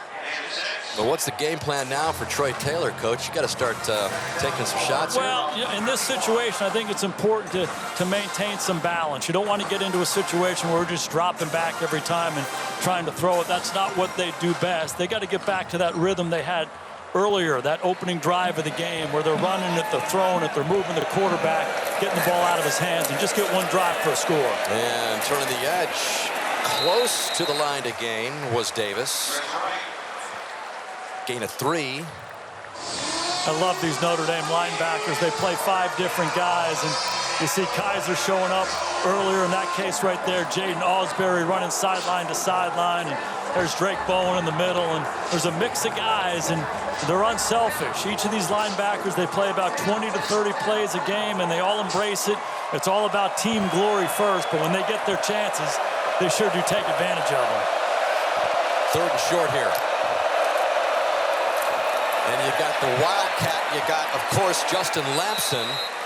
And they're going to mark him for the first down. You can bet the house in these short yardage situations when Lampson is coming into the ball game that he's going to be carrying. They do it every single time. And tell you what, credit to these guys up front, doing a good job moving the Irish defensive lineman. Breaks the tackle in the backfield. Big physical guy, not afraid to put his nose down. Big conversion for Stanford, staying alive in the drive. Yeah, just across the 35 to the 36-yard line. Ashton Daniels back in the lineup. And the toss out to the left side. Making his way up to the 40-yard line is Davis. Again, no Micah Ford yet. Out injured. Donovan Heinisch with a stop for Notre Dame. So Battle got even tougher without one of the best true freshmen in the country and Ford out for this game. You don't expect to see him play. Yeah, take a look at Jordan Clark right here. He's the 6-year guy, the transfer from Arizona State, just doing a good. He's a heady, smart football player. Turns the play back inside. In that situation, keep your right arm, your outside shoulder free, and turn it back inside to the rest of the guys coming to pursue. And guy's one of the smartest inside nickel players in the country.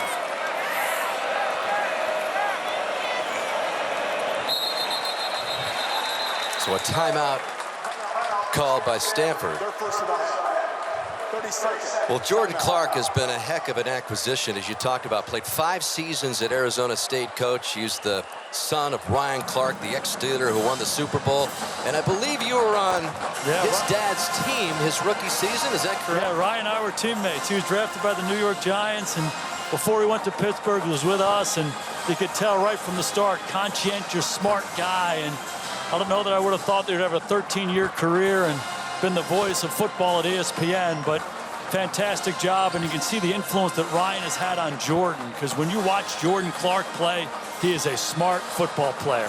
He's like a veteran guy in the NFL, sees things, feels things, makes a lot of plays for the Irish. Now for more, let's go down to Zora. Jordan Clark has a consistent routine pregame during warm-ups that involves his dad. Every single game, Jordan Clark will find his dad. His dad will then hand him an index card. Jordan told me the notes will say things like, have fun, play physical, fear no man. Jordan will read the note at his locker, and he said it gives him the extra push that he needs before kickoff. Dangerous toss there out to Emmett Mosley, the 5th, who juggled it, was able to hang on to it. Give Troy Taylor some credit. He came right back to that option play again, and one more time, Notre Dame was all over it. Almost tipped the ball in the air again.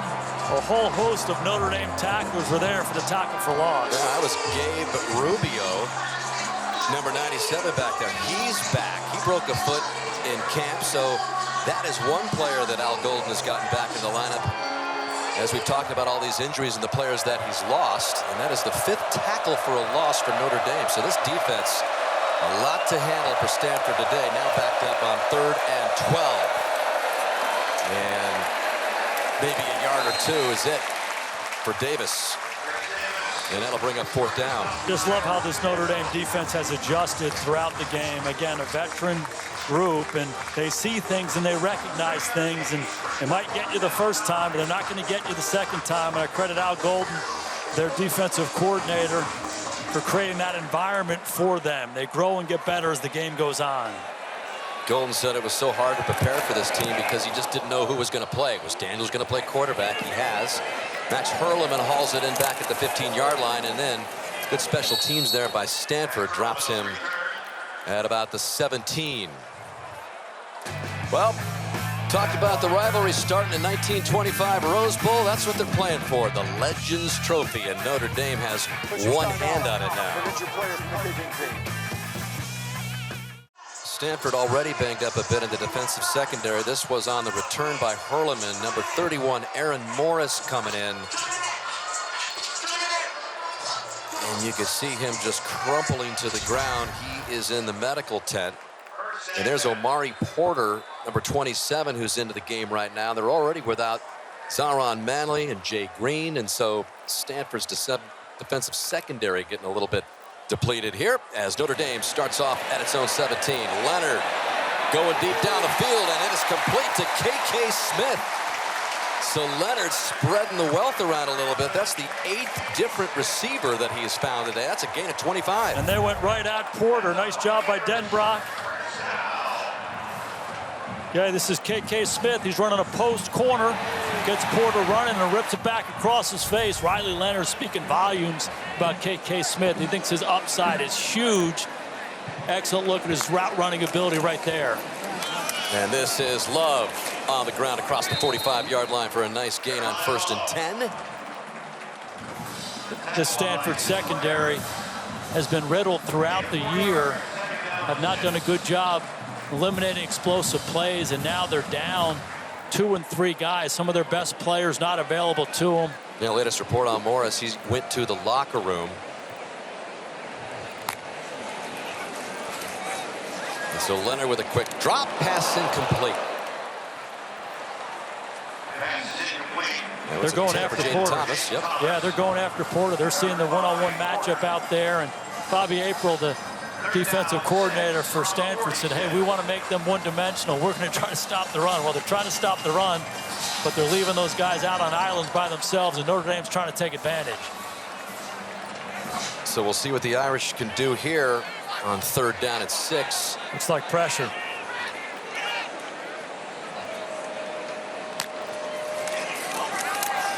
And here they come. Leonard gets rid of it. Pass is caught. Just, I believe, for the 1st down. If they mark it there, a flag is in the backfield. So hold on. Pressure was coming. Personal foul. Roughing the passer. Defense. Number 44. 15-yard penalty. 1st down. Ernest Cooper called for roughing Leonard. A huge penalty. There was a pressure down. They had a lot of line games up front. Cooper eventually gets there, but was late and lands on him. I think it's a good call by the officials. And I'll tell you what, I've been really impressed by Riley Leonard's ability to make instinctive throws in this game. We saw it on a couple of the touchdowns and the run-pass options. In that case right there, coming back to Mitchell, the guy in his face, bringing the ball down to the side and delivering a strike. Impressive. And on the ground is Love. And he's got some room and some speed. They're not going to catch him. Touchdown, Notre Dame.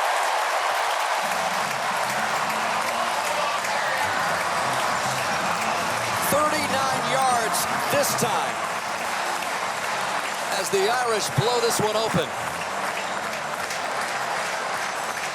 Love the rhythm on this drive. They throw it a lot early, and then they come back to their guy, Jeremiah Love. You watch Knapp here, the left tackle, doing a good job as the play winds back to him, creates a little space. Pendleton inside, driving his guy off the ball, and if you give that guy a step, it is over. 10-500 guy out of St. Louis. Notre Dame's got it rolling. So everybody getting into the touchdown act today. This is Yoakum again providing the extra point with Jeter out. And they run it up to 35-7.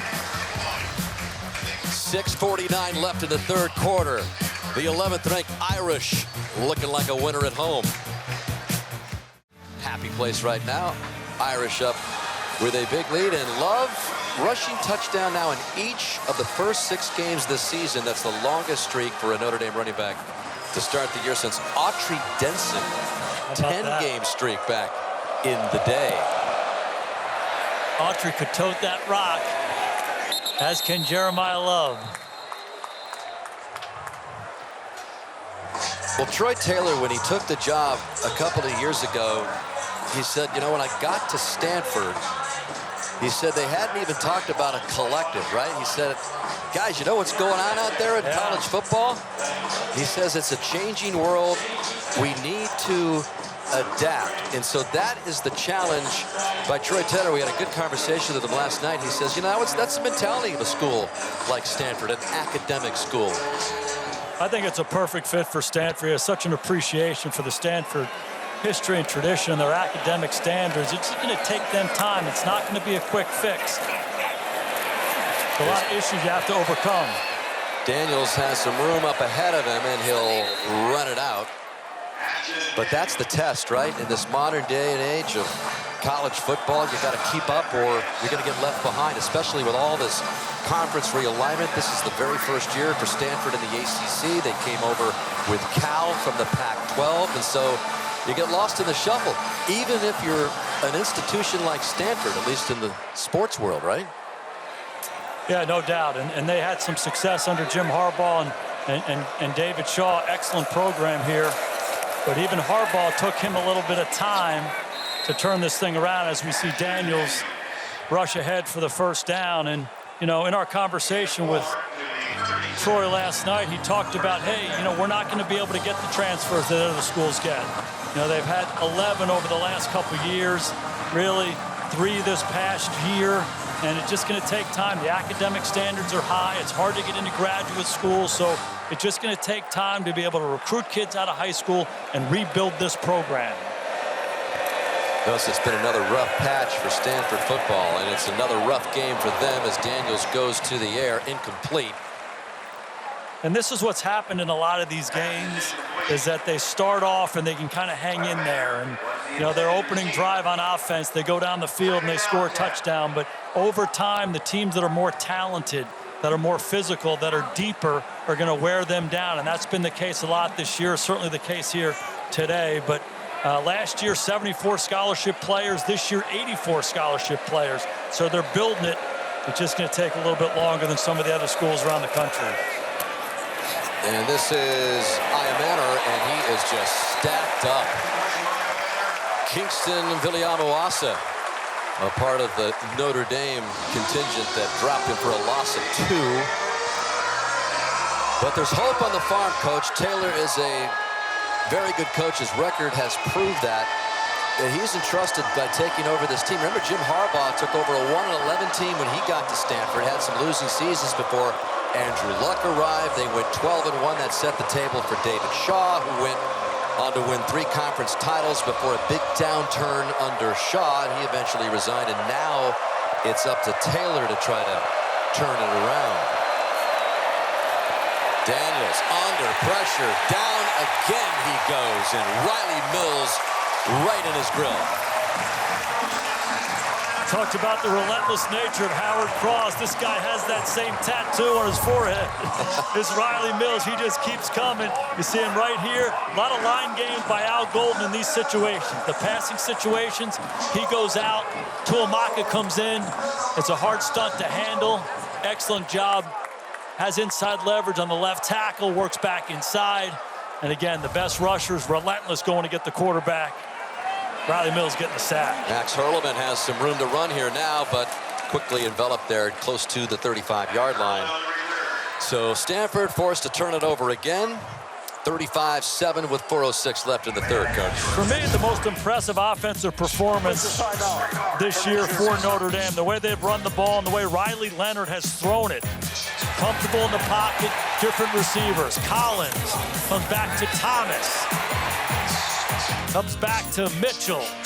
Time and time again, even got Pat Coogan, their center, involved. Look at Coogan rumbling and stumbling and finishing forward. But Leonard has really seemed comfortable and confident working through. And I think he had an understanding that Stanford wanted to come in and stop the run. There have been some opportunities in the passing game, and he's taken advantage. Got an injured Stanford player down. And while they attend to him, we'll take a quick break. That's Omari Porter, yet another defensive back on the ground for Stanford. That comes your way on the Big Ten Saturday night. Later tonight, Notre Dame in command here. Riley Leonard still in the ball game and gives it to Jadarian Price, who is stopped behind the line of scrimmage for a loss. Price gets his opportunity, and this is really a 4-minute type situation for Notre Dame. They still want to be aggressive throwing the ball because Stanford's going to stack this box to defend the run. So anticipate Denbrock to have a little balance. Stanford's really thin in the secondary right now. There'll be some opportunity. Yeah, Porter went into the tent, off the field and into the tent. So they're feeling the injuries, and wide open. Bo Collins catch it, and he could be gone, but he is tackled at about the 12-yard line. Sean Frausto Ramos saved the touchdown, but a big gain by Bo Collins, the big threat downfield for Notre Dame. This is Collins in the slot. He just runs vertically down the field. There's nobody in the middle of the defense. Protection is clean. They roll the coverage to the outside guy. You're asking Frausto Ramos to run with Collins down the middle of the field. If Riley gets that ball out there, it's over. Good hustle by Frausto Collins to come back. Frausto Ramos to make the play. That's Riley Leonard's longest pass at Notre Dame. And that sets them up in good position here to add to this already big lead. Those situations, Stanford trying to sell out to defend the run. They go play action, and Notre Dame takes advantage of it here. And This is a good test for Notre Dame to see if they can really put the nail in the coffin. Anticipate some quarterback runs, awfully effective down here in the red zone. 2nd down and 10. Ball at the 13-yard line. Price still in there in the running position behind Leonard. And they give it to him. And he drags a couple Cardinal down to the 5-yard line. Matt Rose finally dragged Jadarian Price down. I was really impressed with Price as a runner.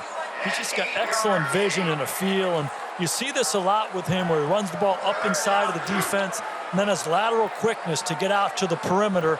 And he has a low center of gravity, so he's hard to tackle, breaks a lot of tackles. He's a tough physical runner who always finishes forward. I'd anticipate them to continue to run the ball in probably 4-down territory for Marcus Freeman. Big power set here by Notre Dame. Evans, Flanagan, and Rare to the 3 tight ends in the formation. And Leonard wide open, and a touchdown for Eli Raridon. He gets in for the touchdown catching parade today.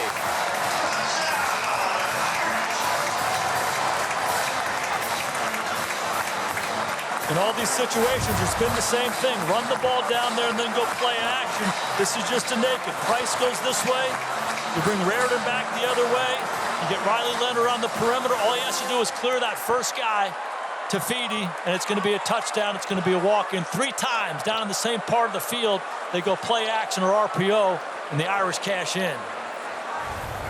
First reception today by a tight end goes for the score to Raridon, and Joachim adds on another one. And this has turned into a Purdue-like a game for Notre Dame.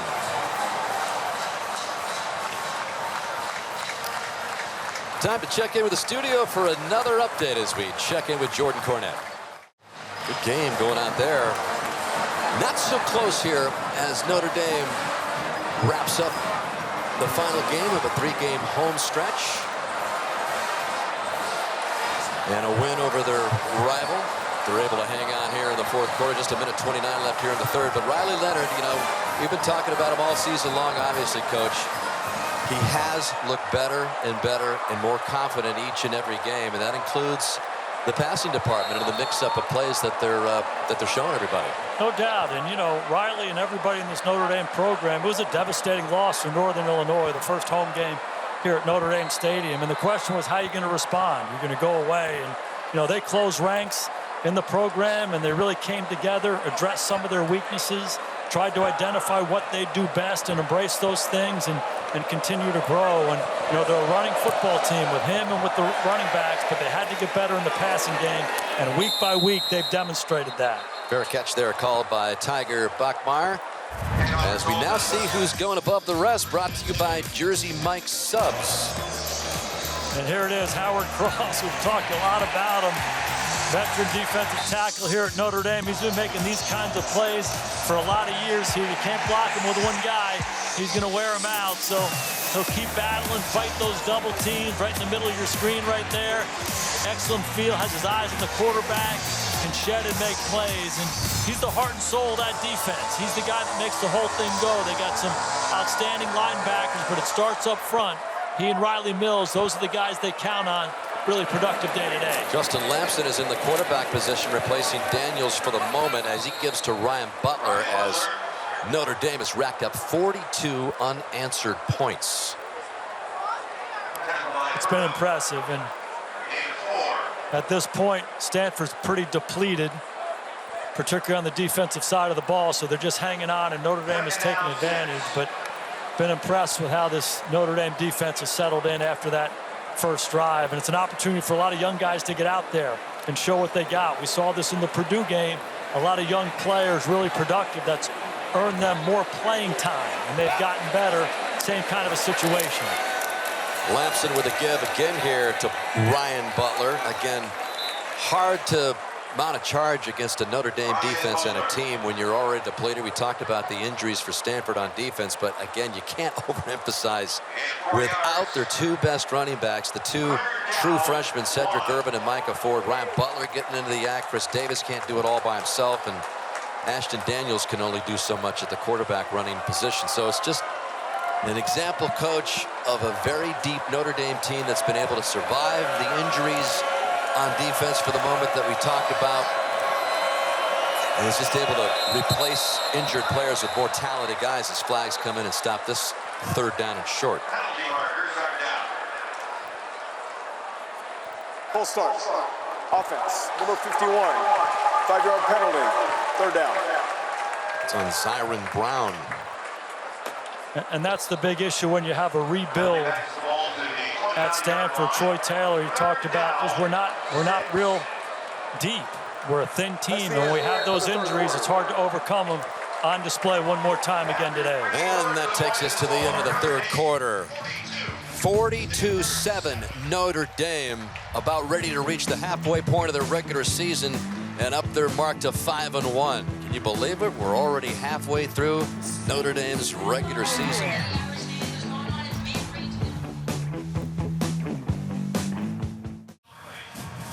It is somewhat of an eerie setting here. The teams have made their way out to the field. You see Stanford there getting ready to go for the fourth quarter. There's going to be about a 10-minute warm-up period before play resumes. And this is what caused it. Some rain and some dangerous lightning activity in the area. This happened just about 50 minutes ago. So all in all, when they resume play, it's going to be maybe an hour or 20 minutes or so of a total delay. But they had all the fans leave for safety reasons. So the fans are just starting to get back into the stadium to fill it up for the final quarter of this game. And just a short time ago, Zora Stevenson had a chance to catch up with Notre Dame coach Marcus Freeman. You've been around this game a long time, not your first weather delay. What's your strategy on handling these situations? Well, I think at first you got to see how long it's going to be. Right now, we think we have a good idea of when we'll be ready to return to play. So, you don't want to keep them contained. You want them to kind of let them relax, let them be young people, take off their shoulder pads. They're hydrating. And then when we think it's getting close to that time, which will be in the next probably 5 minutes, and we got to start mentally getting them ready to roll. And physically, we'll get them stretched out and get them going. But you don't want to go too early. You can't have them sitting there ready to go and play a game for 45 minutes. You got to let them relax and then be able to refocus when it's time to go. Where does your mind go during this time? You got 30 minutes just to sit and think about that fourth quarter. Oh, no, I'm watching film. I had a chance. That's a great thing about this year is you have your iPads. And so kind of just going through the game right now and looking at some things and get a little frustrated at times. But, no, it's for me, it's a chance to kind of stay busy. I don't do good just with idle time. I'm sure you saw the 21 points that your team scored in that third quarter. What was working offensively? Man, I haven't got to that point. But, we're really moving the ball. I think Riley's making great decisions. We're running the ball well. There's a lot of confidence right now in our offense, being able to see different things that they're seeing, that the defense is showing them. Really like what's going on. I said we like the plays that work, and the plays in the third quarter were working.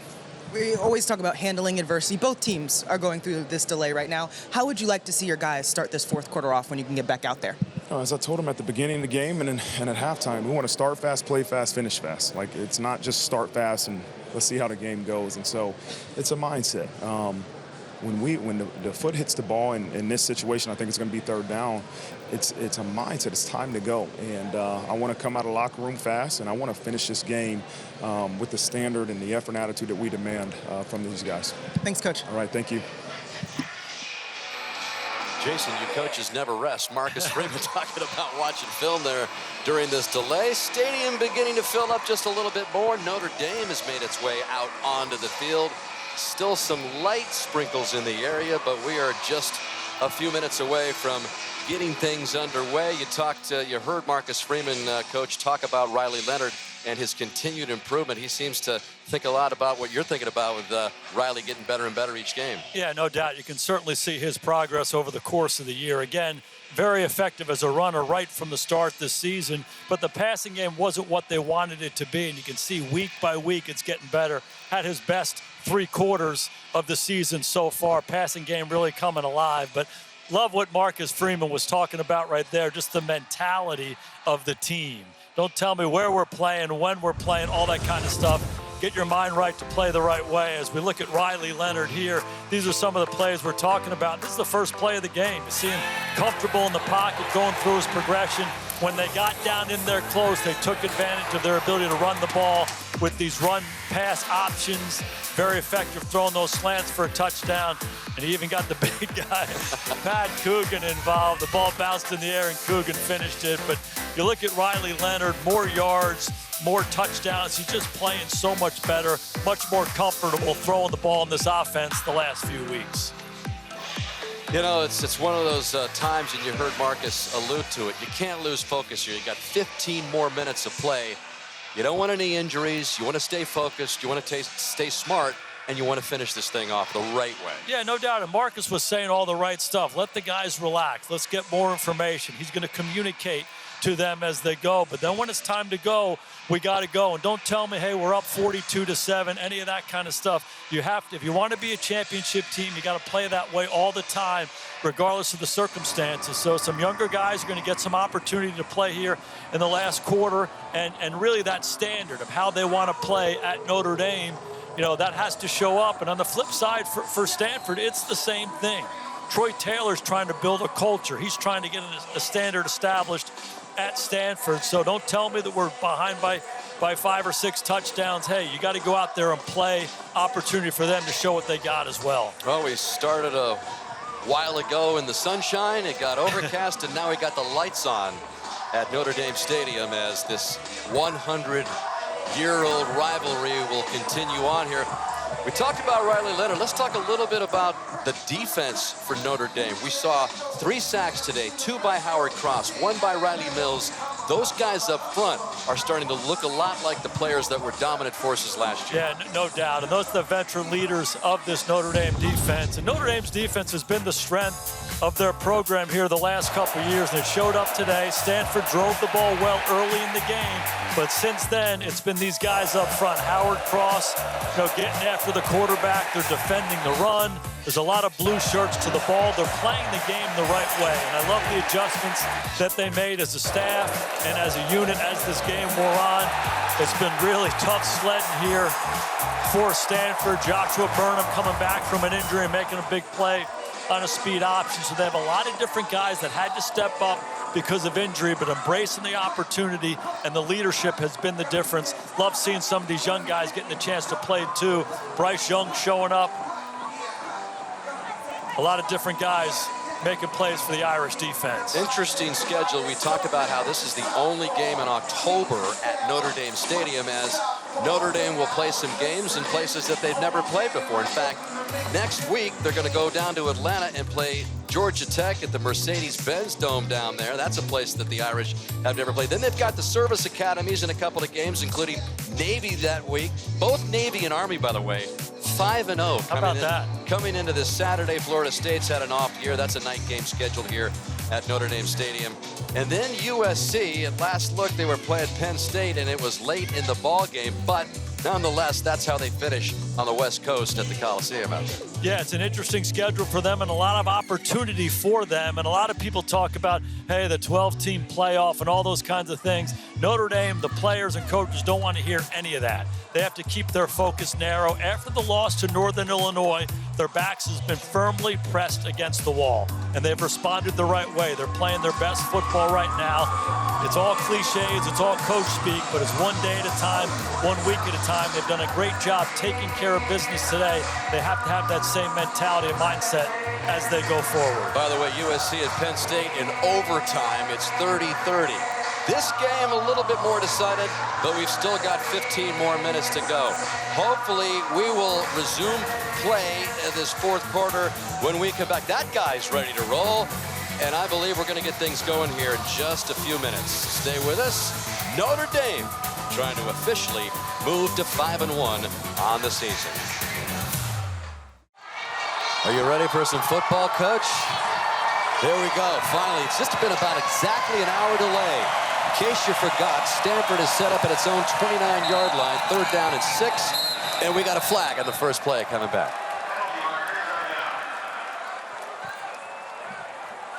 Full start. Offense, number 84. 5-yard penalty, 3rd down. Ismail Cisse obviously could not wait to get going after an hour delay. Exactly what Justin Lamson wanted, right? You're right. Let's make that third down even longer here, coming out of the rain delay here. We've seen in these situations, Troy Taylor not afraid to run the football. Lamson has Butler to his right.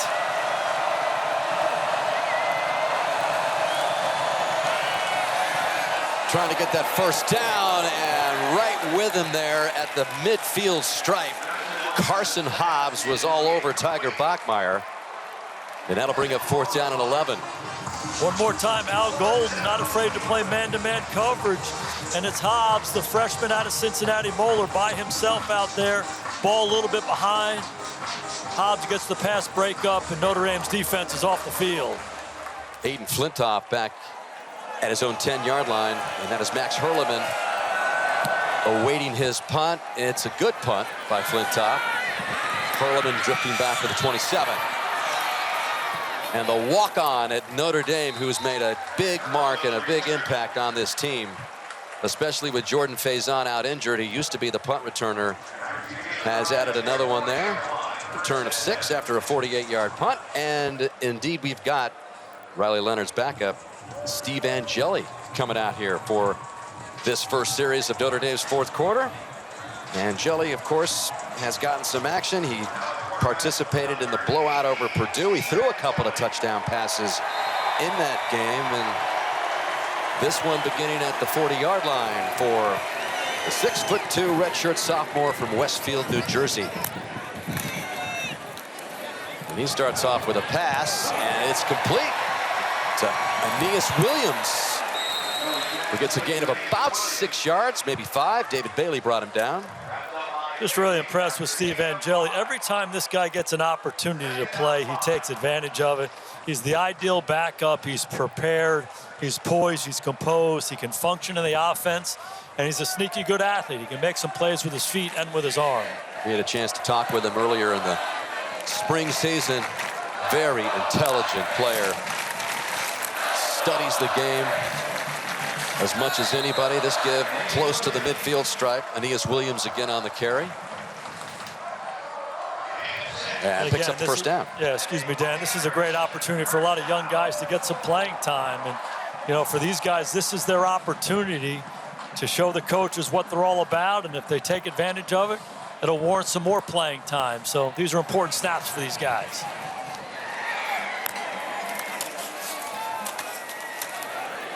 And the give across to the flag on the play as the ball gets down to the 45-yard line of Stanford. Aeneas Williams again on the carry. Holding. Offense. Number 38. 10-yard penalty. First down. And that is on Davis Sherwood, who's in there, getting some playing time. Yeah, a whole new group of offensive linemen in there. The backup tight ends are all getting an opportunity. Sherwood, really kind of one of those guys who can do it all for Notre Dame. He's a tight end. He's a fullback. He's one of those guys like Angeli. Whenever he gets a chance, usually good things happen. Got caught for the hold right there. So first down and 20. Angeli goes to the air, incomplete. Second down and long it'll bring up. That was intended for Deion Colsey. So as a coach, Jason, you're looking for what out of these guys who might be playing somewhere down the season? You never know. Really, it goes back to, can they go in there and function? Can we trust them? Do they know what they're doing? Can they handle the emotions of the games? Can they adjust in the game? Just how do they play and how do they function play after play? And you know, a lot of these guys have not played a lot of football at this level, so it's invaluable experience. Devin Ford in the backfield alongside Angeli on second down and 20. And they give it to him. And Ford gets back up to the 45-yard line or so. There's a situation here, third and extra long. Steve Angeli just needs to be smart here.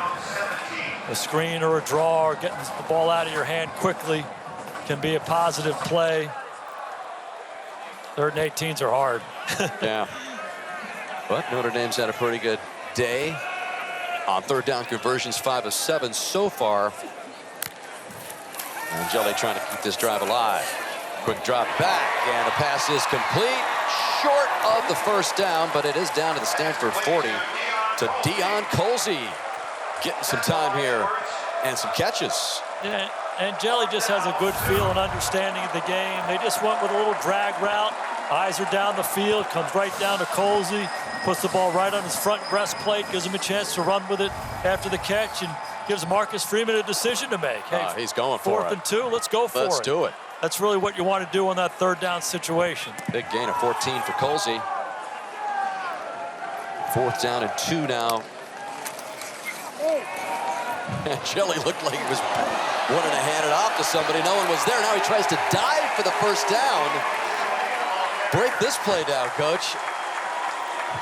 And Jelly looked like he was handing off to a ghost. He sure did. This is actually a play that they like to do this, and somehow that can disorient the linebackers who are in cover. Not this time, but I mentioned he's a sneaky good athlete. There's evidence right there. He doesn't look real quick, doesn't look real fast, but knows how to get north and south and dive for that 1st. Well, he's watched the other quarterbacks today, right? Riley Leonard, Ashton Daniels, and Justin Lamson. So he says, I can run too. And this is Aeneas Williams on the 1st down carry. Fausto Ramos with the stop. We've got another Cardinal limping off the field. That is Zach Rowell. He just hobbled off to the sideline after a gain of 2.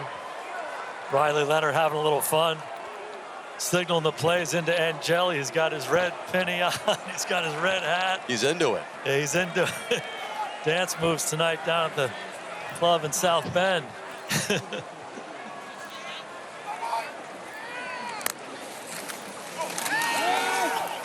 Jelly, little play action, taking a shot down the middle, and just almost hauled in by Micah Gilbert. Juggled it around, and Jelly thought he had him, and it did look like it for just a second. And Jelly got exactly what he wants. It's a post route with outside leverage. Stanford's been vulnerable to this all throughout the season. Oh. He saw it right away, laid the ball out there away from the defender. Oh, Gilbert, you got to make the play. He's going to think about that one for a while. Is. Maybe for the rest of his life. So that brings up 3rd down and 7 for Angeli. And again, number 22, Devin Ford. Looking for that 1st down marker. It's going to be short at the 30-yard line. So that'll bring up 4th down and another short yardage situation. Yeah, we've seen a lot of 3rd and long situations where they've run the football. It's been pretty effective for them, and they get themselves into 4th and inside of 2 yards. No doubt Marcus is going to go for it. And here come the tight ends coming in the ball game. Let's see if they do that same naked play they did last time.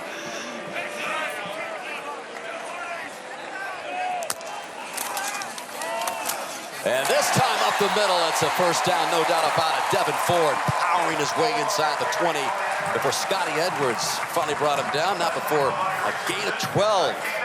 Notre Dame had a situation like this early in the year against Purdue when they won by 7 touchdowns, and a lot of the young guys played in the latter part of the game, and they caught the coach's eye. And that's really what these young guys are trying to do.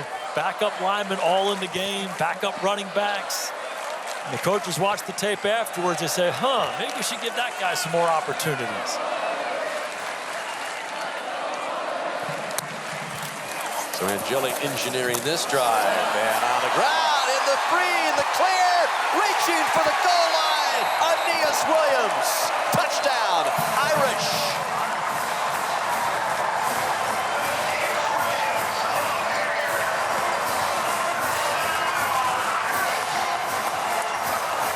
And a healthy competition among those backs. Devin Ford making a good run.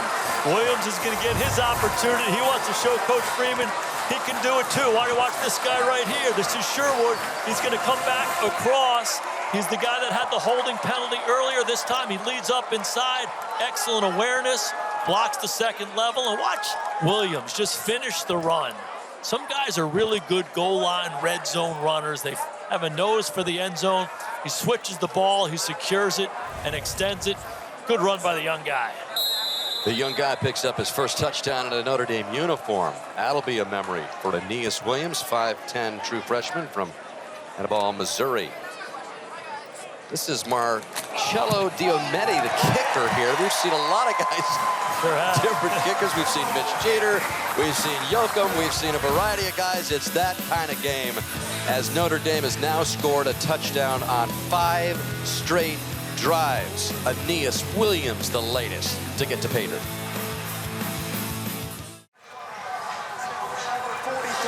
Weather delay of about an hour caused a suspension of play just before the fourth quarter got underway. So Notre Dame now up 49-7. This is Eric Goyen's kickoff over to Tiger Bachmeier. As a lot of Notre Dame players are getting that first taste of scoring. In fact, 4 Notre Dame players have scored their first touchdowns of the season today. Jaden Thomas, Chris Mitchell, Eli Reardon, the tight end, and then the latest, Aeneas Williams.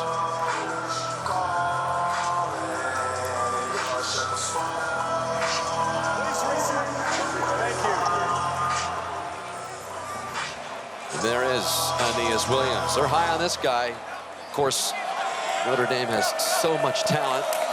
That little jump there, that's going to cause a flag as Lampson just throws it out flat, incomplete. But Notre Dame jumped across. And it offside. Defense, number 30. 5-yard penalty. Still first down. Yeah, Bryce Young. Nope.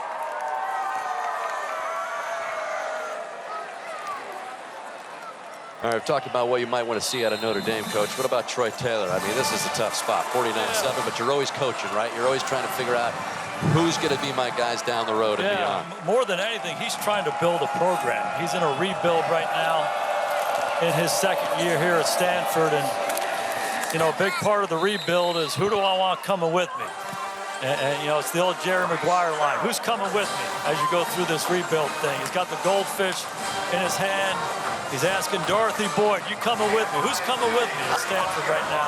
And that's what he's asking right now. Who are the kind of guys who are going to play the way that he wants to play? And there's a great Bill Walsh story when he first went to the 49ers. They were 2-14 his first year, and he said, I was constantly evaluating the guys about how they were going to play, how they handle the adversity. And what are the guys, who are the guys I want coming with me going forward? And as we see Stanford continue to try to run the football and have some success here. That was Champ Hampton, number 34, getting into the act. Champ and getting a nice gain of 8 there, and he's trying to take advantage of it. But for Troy Taylor, it's that evaluation.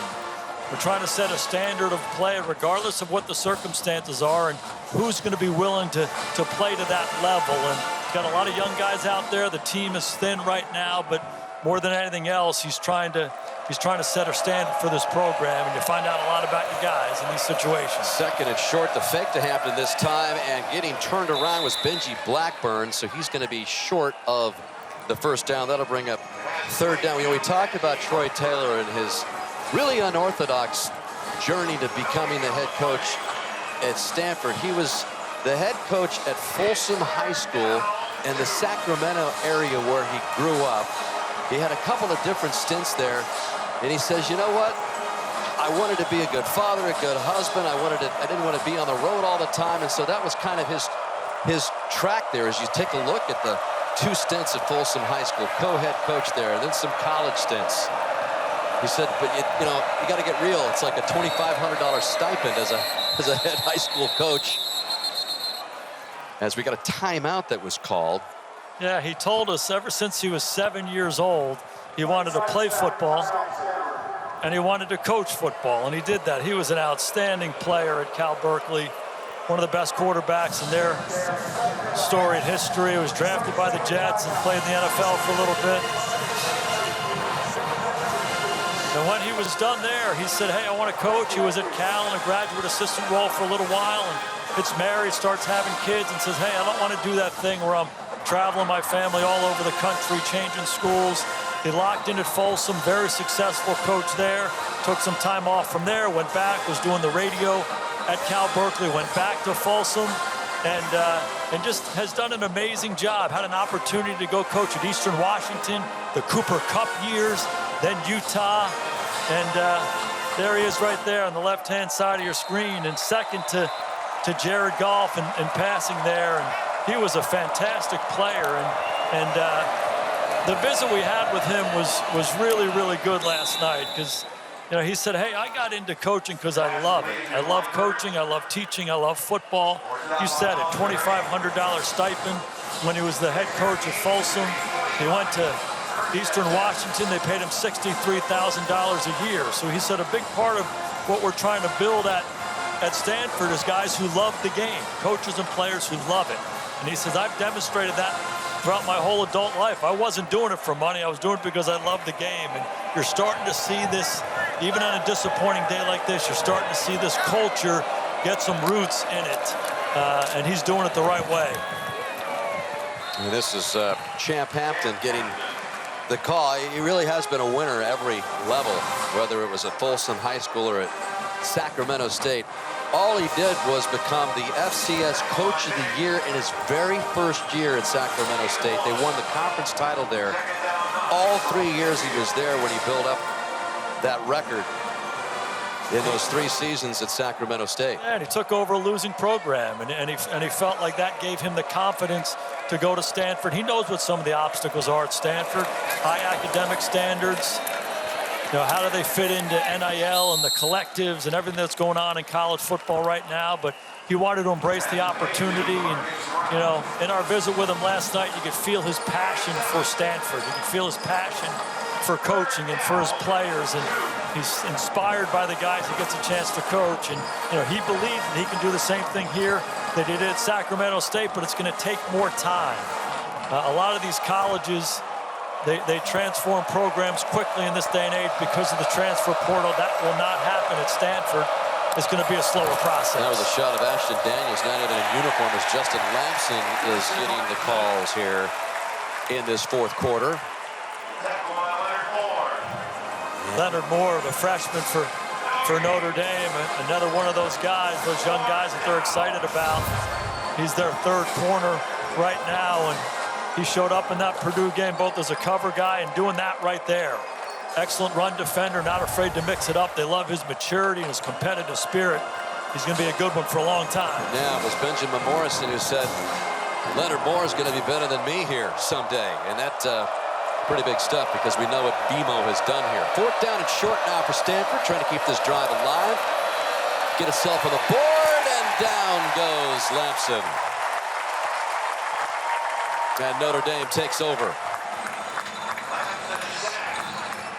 So with a score 49-7, and with 4 minutes and 46 seconds left in the ball game, we're going to take a timeout with this word from our partner. The hearty crowd that has stuck around for this one, with Notre Dame leading 49-7. Going to get another look at Steve Angeli in the Notre Dame offense. Riley Leonard done for the night after doing his thing. And Notre Dame sets up at its own 47 for this latest series.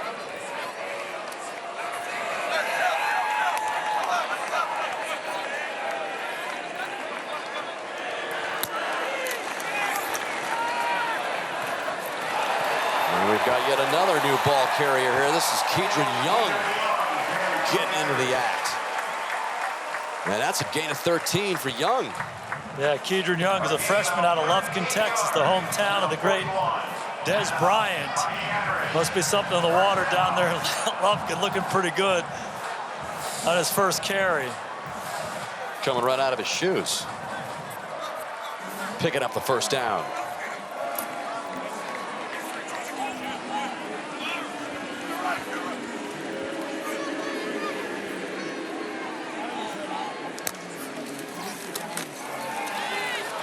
And Jelly with some time, gonna run it out and get some decent yardage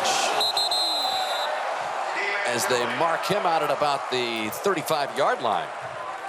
And Jelly's one of those guys, he just does enough to get away from people. The pocket's collapsing all around him, and he's just quick enough, just fast enough to escape. He captures the edge at the end of the down. Smart player, goes down, keeps that clock running. And Jelly led the Irish to the big bowl win against Oregon State through 3 touchdowns in that first career start. as Sam Harton was on the sidelines. Remember that, coach? And this is Young again, looking for the first down marker. He's very close. And they're moving the chains after a gain of 5 for Kedron Young. Yeah, 230 pounds. The kid out of Lufkin showing us. Keeps his pants down. Free guy in the hole. Knock him down, spin out of it. Showing that determination and falling forward. And don't think that run right there does not make an impression on Dylan McCullough. They look around and say, huh, this Kedron's something else now. Taking advantage of his opportunity. Why not give him another try and give him another big chunk of yardage, close to another first down. Goes Young. In life and in football, if you get an opportunity, you take advantage of it. Typically, you get more of them. And Kedron showing these guys that, hey, I should be in this running back mix as well. He's got a couple really good players ahead of him. But showing what he's got. It's fun to see. 2nd down and 1 as we approach the 2-minute timeout, which it looks like we're going to get to before the play clock runs out. So it's been a pretty swift moving fourth quarter, I must say. I think they're running this clock, Dan. I think that's the theme. By the way, Young's got 25 yards on this drive. Oh, look at that right there. Oh, look at the little leprechaun enjoying this big blowout win for Notre Dame. No one more than Riley Leonard, though. Jeremiah Love a moment ago giving some youngsters a memory of a lifetime. Just doesn't take much, does it, Jason, to thrill the youngsters? Look at the smiles on their faces, and they literally will never forget that for the rest of their lives. This guy's, I'd rather have my cookie or chicken fingers. There's a little nod to Newt for the youngest in the stands. And Jelly, oh man, he had a man, he missed him, and it was almost picked off. He was looking for Micah Gilbert. He and Gilbert have had 2 opportunities. On the first one, Gilbert dropped the easy touchdown on the deep post. They come back again on that slant they've had so much success with. Brandon and he Nicholson just throws it over his head, and 2 missed opportunities for Angeli and Gilbert. 3rd and 1.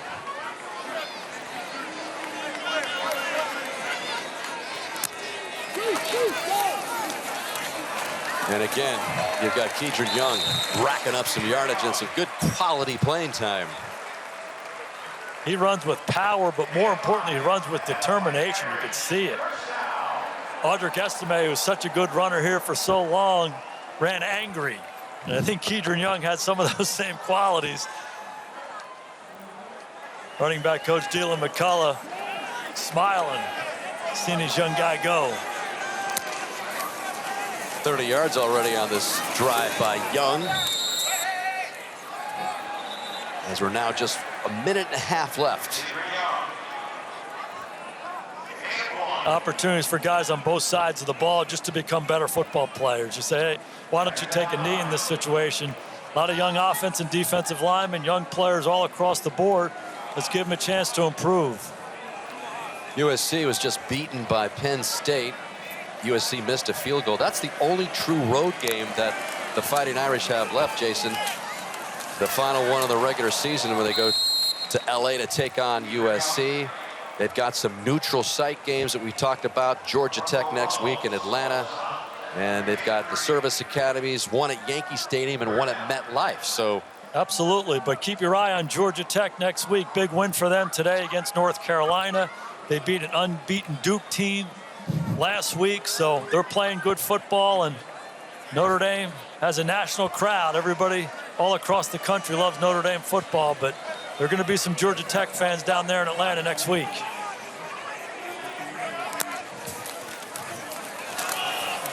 Could be the final play of the game. Driving to the first down marker is who else but Young. And that's going to do it. But Marcus Freeman got to see a lot of young players play a lot of football in a fourth quarter that was delayed just a little more than an hour. But in the end, after Stanford took its opening drive and had everybody a little bit concerned at the start, Notre Dame reels off 49 straight points for their second big blowout of the season. They didn't blink. Dan, really impressive on the defensive side of the ball, making those adjustments. In the offense, arguably this and the Purdue game, the two best outings they've had. And Riley Leonard continues to grow as a passer. The running game, really second to none in the country. And big challenge next week going down to Atlanta and Georgia Tech. Game number 6, halfway through Notre Dame's regular season, goes to the Irish in convincing fashion. Thanks for watching Notre Dame football presented by Citi. Right now, more football to come. Brazora Stevenson, Jason Garrett, and our entire crew. Dan Hicks saying so long from South Bend. After a weather delay, Notre Dame puts the finishing touches on a big win over its longtime rival, the Stanford Cardinal.